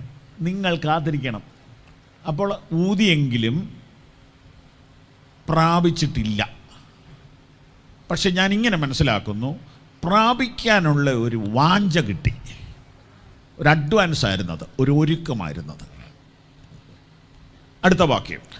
യോഹന്നാൻ വെള്ളം കൊണ്ട് സ്നാനം കഴിപ്പിച്ചു, നിങ്ങൾക്കോ ഇനി ഏറെ നാൾ കഴിയും മുമ്പേ പരിശുദ്ധാത്മാവ് കൊണ്ട് സ്നാനം ലഭിക്കും എന്ന് കൽപ്പിച്ചു. കർത്താവ് അവരെ പരിശുദ്ധാത്മ സ്നാനത്തിന് വേണ്ടി ഒരുക്കുകയാണ്. കുറേ ദിവസമായി ഇതാണ് പഠിപ്പിച്ചുകൊണ്ടിരിക്കുന്നത്. യോഹന്നാൻ 20:22 പരിശുദ്ധാത്മാവിനെ കൈക്കൊള്ളുവീനെന്ന് പറയുന്നു. അപ്പോസ്തല പ്രവൃത്തി 1:4 അതിനുവേണ്ടി കാത്തിരിക്കുവീനെന്ന് പറയുന്നു. സ്തോത്രം സ്തോത്രം സ്തോത്രം സ്തോത്രം. അപ്പോസ്തല പ്രവൃത്തി 1:8 ശ്രദ്ധിച്ചേ. 1:8 എന്നാൽ പരിശുദ്ധാത്മാവ് നിങ്ങളുടെ മേൽ വരുമ്പോൾ നിങ്ങൾ ശക്തി ലഭിച്ചിട്ട് യെരൂശലേമിലും യഹൂദയിൽ എല്ലായിടത്തും ശമരിയിലും ഭൂമിയുടെ അറ്റത്തോളം എൻ്റെ സാക്ഷികളാകും. സ്തോത്രം. വീണ്ടും അത് തന്നെ പറയുന്നു. എന്നാൽ പരിശുദ്ധാത്മാവ് നിങ്ങളുടെ മേൽ വരുമ്പോൾ, when the Holy Spirit come upon you, you will receive the power. ശക്തി ലഭിക്കും. പരിശുദ്ധാത്മാവ് നിങ്ങളുടെ മേൽ വരുമ്പോൾ നിങ്ങൾക്ക് ശക്തി ലഭിക്കും. നിങ്ങൾ ഭൂലോകം മുഴുവൻ എൻ്റെ സാക്ഷികളാവും. യോഹന്നാൻ 20:23 എന്നാ പറയുന്നേ? ആരുടെ പാപങ്ങൾ നിങ്ങൾ മോചിക്കുന്നവർക്ക് മോചിക്കപ്പെട്ടിരിക്കുന്നു. വളരെ പ്രധാനപ്പെട്ട ഒരു മർമ്മത്തിലേക്ക് വരികയാണ്. യോഹന്നാൻ 20:23 നിങ്ങൾക്ക് ഓർത്തിരിക്കാൻ ഒരു എളുപ്പം പറയാം. 2023 എന്ന് പറഞ്ഞാൽ 2023 എന്നാ അല്ലേ? ഈ വർഷം ദൈവജനം ഒരു കാര്യം മനസ്സിലാക്കണം. പരിശുദ്ധാത്മാവിനെ പ്രാപിച്ച ഏതൊരു വിശുദ്ധനും പാപമോചന അധികാരം. ദുരുപദേശം പറയുകയാണോ? കേൾക്കണം. ഇന്ന് എങ്ങനെയാ പാപമോചനം കിട്ടുന്നത്? എങ്ങനെയാ? അപ്പോസ്തല പ്രവൃത്തി 1:8 വായിച്ചോ. എന്നാൽ പരിശുദ്ധാത്മാവ് നിങ്ങളുടെ മേൽ വരുമ്പോൾ നിങ്ങൾ ശക്തി ലഭിച്ചിട്ട് യെരൂശലേമിലും യഹൂദയിൽ എല്ലായിടത്തും ശമരിയിലും ഭൂമിയുടെ അറ്റത്തോളം എൻ്റെ സാക്ഷികളാകും. അങ്ങനെയാ എന്ന് പറഞ്ഞു. അപ്പൊ സാക്ഷികളാവുമ്പോൾ എന്ത് സംഭവിക്കും? അവർ കർത്താവിനെ സ്വീകരിക്കും, കർത്താവിൻ്റെ യാഗത്തിൽ വിശ്വസിക്കും, പാപത്തിൽ നിന്ന് മോചനം പ്രാപിക്കും, നിത്യജീവൻ പ്രാപിക്കും. അപ്പൊ ലോകം മുഴുവനും ഇന്ന് പാപമോചനത്തിന്റെ ആപ്ലിക്കേഷൻ നടക്കുന്നത് എങ്ങനെ? പരിശുദ്ധാത്മാഭിഷേകം പ്രാപിച്ച സുവിശേഷകരിലൂടെ. സ്തോത്രം സ്തോത്രം. അപ്പോൾ പരിശുദ്ധാത്മാവിൻ്റെ അഭിഷേകവും സാന്നിധ്യവും ശക്തിയും നമ്മുടെ മേൽ ഇറങ്ങി വരുമ്പോൾ നമുക്ക് സാക്ഷിയാകാൻ പറ്റും. നമ്മൾ സുവിശേഷത്തിൻ്റെ സാക്ഷിയാകുമ്പോൾ ജനങ്ങൾ അവരുടെ പാപങ്ങളിൽ നിന്ന് വിടുതൽ പ്രാപിക്കും. യേശു ഭൂമിയിൽ നേരിട്ട് വന്ന് ഇപ്പോൾ പാപപരിഹാരം നൽകുന്നില്ല. ഞാനും നിങ്ങളുമാണത് നടപ്പിലാക്കേണ്ടത്. അതിനു വേണ്ട ശക്തിയാണ് ഹോളി സ്പിരിറ്റ് പവർ. അങ്ങനെയാണെങ്കിൽ ഇന്ന് രാത്രി ഒരുങ്ങിക്കോ ആത്മശക്തിക്ക് വേണ്ടി. ഇനിയുള്ള സമയം സമർപ്പണത്തിനും പ്രാർത്ഥനയ്ക്കുമാണ്. അപ്പോസ്തല പ്രവൃത്തി 1:8. എന്നാൽ പരിശുദ്ധാത്മാവ് നിങ്ങളുടെ മേൽ വരുമ്പോൾ പരിശുദ്ധാത്മാവ് നിങ്ങളുടെ മേൽ വരാൻ എന്ത് ചെയ്യണം? 4-ാം വാക്യം, കാത്തിരിക്കണം, പ്രാർത്ഥിക്കണം. ഹൃദയം തുറന്ന് ശ്രദ്ധിച്ചോ, അപ്പോൾ തന്നെ പ്രാർത്ഥിച്ചുകൊണ്ടിരുന്നോ. പരിശുദ്ധാത്മാവ് വന്ന സന്ദർഭങ്ങളൊക്കെ ഞാനൊന്ന് വേഗത്തിൽ പറയാം. മേരി ദൂതന്റെ വാക്ക് കേട്ടോണ്ടിരിക്കുമ്പോൾ ദൂതൻ പറഞ്ഞു, പരിശുദ്ധാത്മാവ് നിന്റെ മേൽ വരും, അത്യുന്നതന്റെ ശക്തി നിന്റെ മേൽ നിഴലിടും, അപ്പോൾ നിന്റെ ഗർഭപാത്രത്തിൽ അത്ഭുതം നടക്കും. ഒരു ദൂത് പറയട്ടെ, പരിശുദ്ധാത്മാവ് നിന്റെ മേൽ വന്നാൽ നിന്റെ ശരീരത്തിൽ അത്ഭുതം നടക്കും, നിന്റെ ഗർഭപാത്രത്തിൽ അത്ഭുതം നടക്കും, നിന്റെ തലച്ചോറിൽ അത്ഭുതം നടക്കും, നിന്റെ അസ്ഥിക്കകത്ത് അത്ഭുതം നടക്കും, നിന്റെ വീട്ടിൽ അത്ഭുതം നടക്കും. അത്ഭുതത്തിന്റെ ആത്മാവാണത്, ദ മിറക്കിൾ പവർ ആണത്. ഇന്ന് രാത്രി പരിശുദ്ധാത്മാവ് നിങ്ങളുടെ മേൽ വരണം. ഇവിടെ വന്ന മുഴുവൻ പേരുടെ മേലും ആത്മാവ് ഇറങ്ങി വന്നാൽ നിങ്ങൾ ഇന്ന് വന്നതുപോലെ തിരിച്ചു പോകത്തില്ല. സൗഖ്യമുണ്ടാകും, വിടുതലുണ്ടാകും, രൂപാന്തരമുണ്ടാകും, ജനനമുണ്ടാകും. അശുദ്ധാത്മാവിന്റെ ബന്ധനത്തിൽ നിന്ന് ജനം വിടുതൽ പ്രാപിക്കും. ഇന്ന് രാത്രി അത് സംഭവിക്കേണ്ട സമയമാണിത്. ഒന്ന് കരങ്ങൾ അടിച്ച് ദൈവത്തെ സ്തുതിച്ചുകൊണ്ടിരുന്നാട്ടെ. എല്ലാ അവിശ്വാസവും എല്ലാ സംശയവും മാറിപ്പോകട്ടെ. ഇരുട്ടിന്റെ അധികാരങ്ങൾ സമ്പൂർണമായി ജനത്തെ വിട്ടുപോട്ട് ഒരു മടങ്ങി വരവിലേക്ക് ജനം വരട്ടെ. ആത്മാഭിഷേകം ശക്തിയോടെ വാ തുറന്ന് ആത്മാവിൽ പ്രാർത്ഥിക്കുന്നവർ ആത്മാവിൽ പ്രാർത്ഥിച്ചാട്ടെ.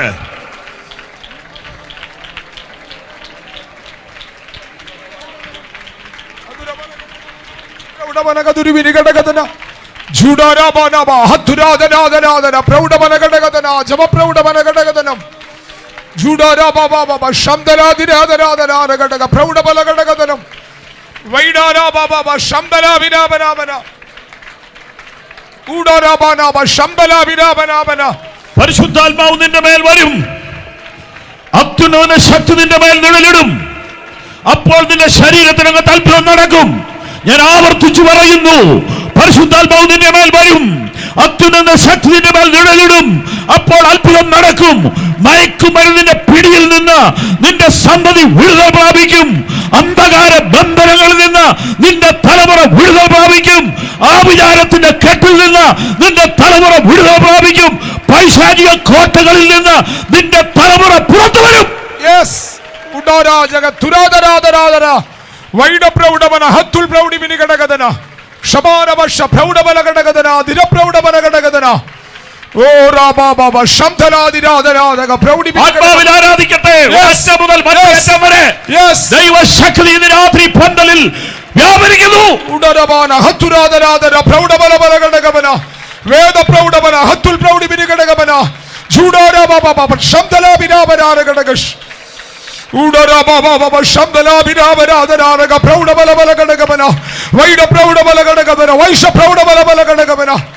ശ്രദ്ധിക്കുക. മേരി ദൂതന്റെ വാക്ക് കേട്ട് വിശ്വസിച്ചപ്പോൾ ആത്മാവ് വന്നു. പെട്ടെന്ന് അവളുടെ അകത്തേക്ക് ദൈവശക്തി ഇറങ്ങി. യൂട്രസിൽ അത്ഭുതം നടന്നു. എന്തുകൊണ്ട് വിശ്വസിച്ചുകൂടാ? ആ രോഗമുള്ള ഭാഗത്ത് നാളുകളായി മരുന്ന് കഴിച്ചുകൊണ്ടിരിക്കുന്ന ആ വിഷയത്തിന്മേൽ ഇന്ന് രാത്രി പരിശുദ്ധാത്മാവ് ഇടപെട്ടാൽ ഓപ്പറേഷൻ കൂടാതെ ഒരു സൗഖ്യം നടക്കില്ലേ? വിശ്വസിച്ചൊന്ന് ഏറ്റെടുത്തേ. കരങ്ങളൊന്ന് അടിച്ച് ദൈവത്തിന് മഹത്വം കൊടുത്തേ. ഈ പന്തലിൽ ഇന്ന് രാത്രി സൗഖ്യം നടക്കുന്നു.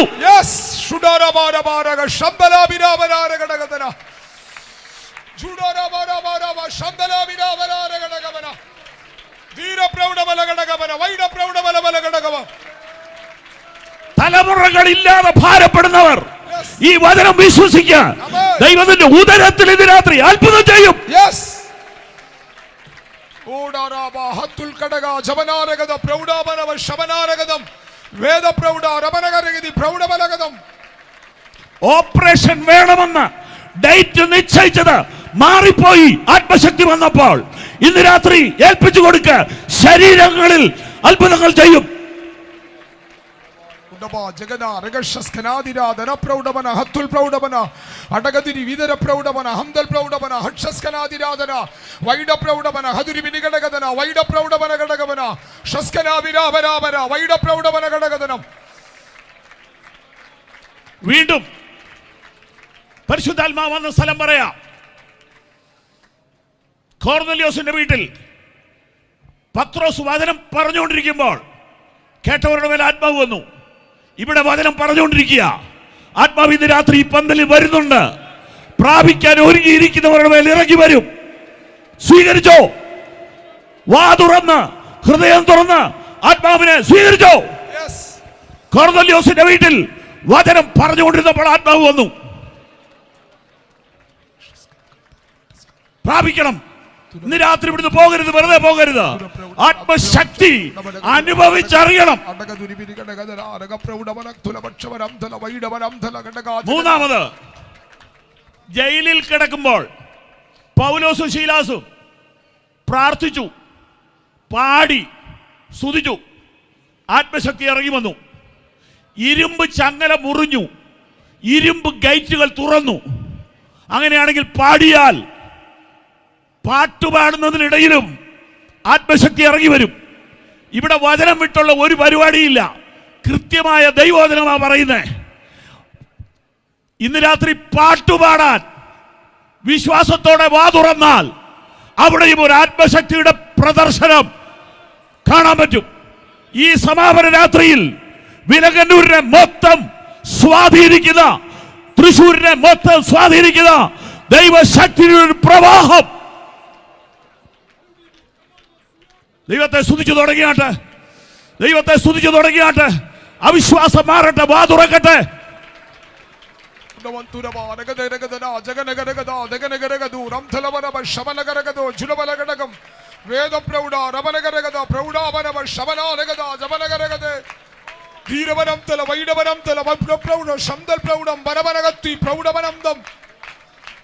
ഒടുവിൽ അപ്പോസ്തലന്മാർ കൈവച്ചതിനാൽ ആത്മാവ് വന്നു.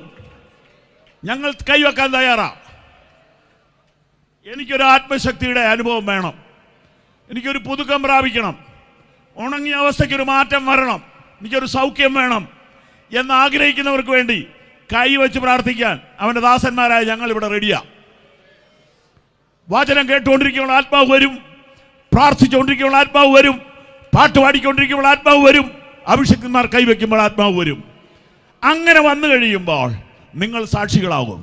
നിങ്ങൾ പോകുന്നിടത്തെല്ലാം ജനം രക്ഷിക്കപ്പെടാൻ തുടങ്ങും.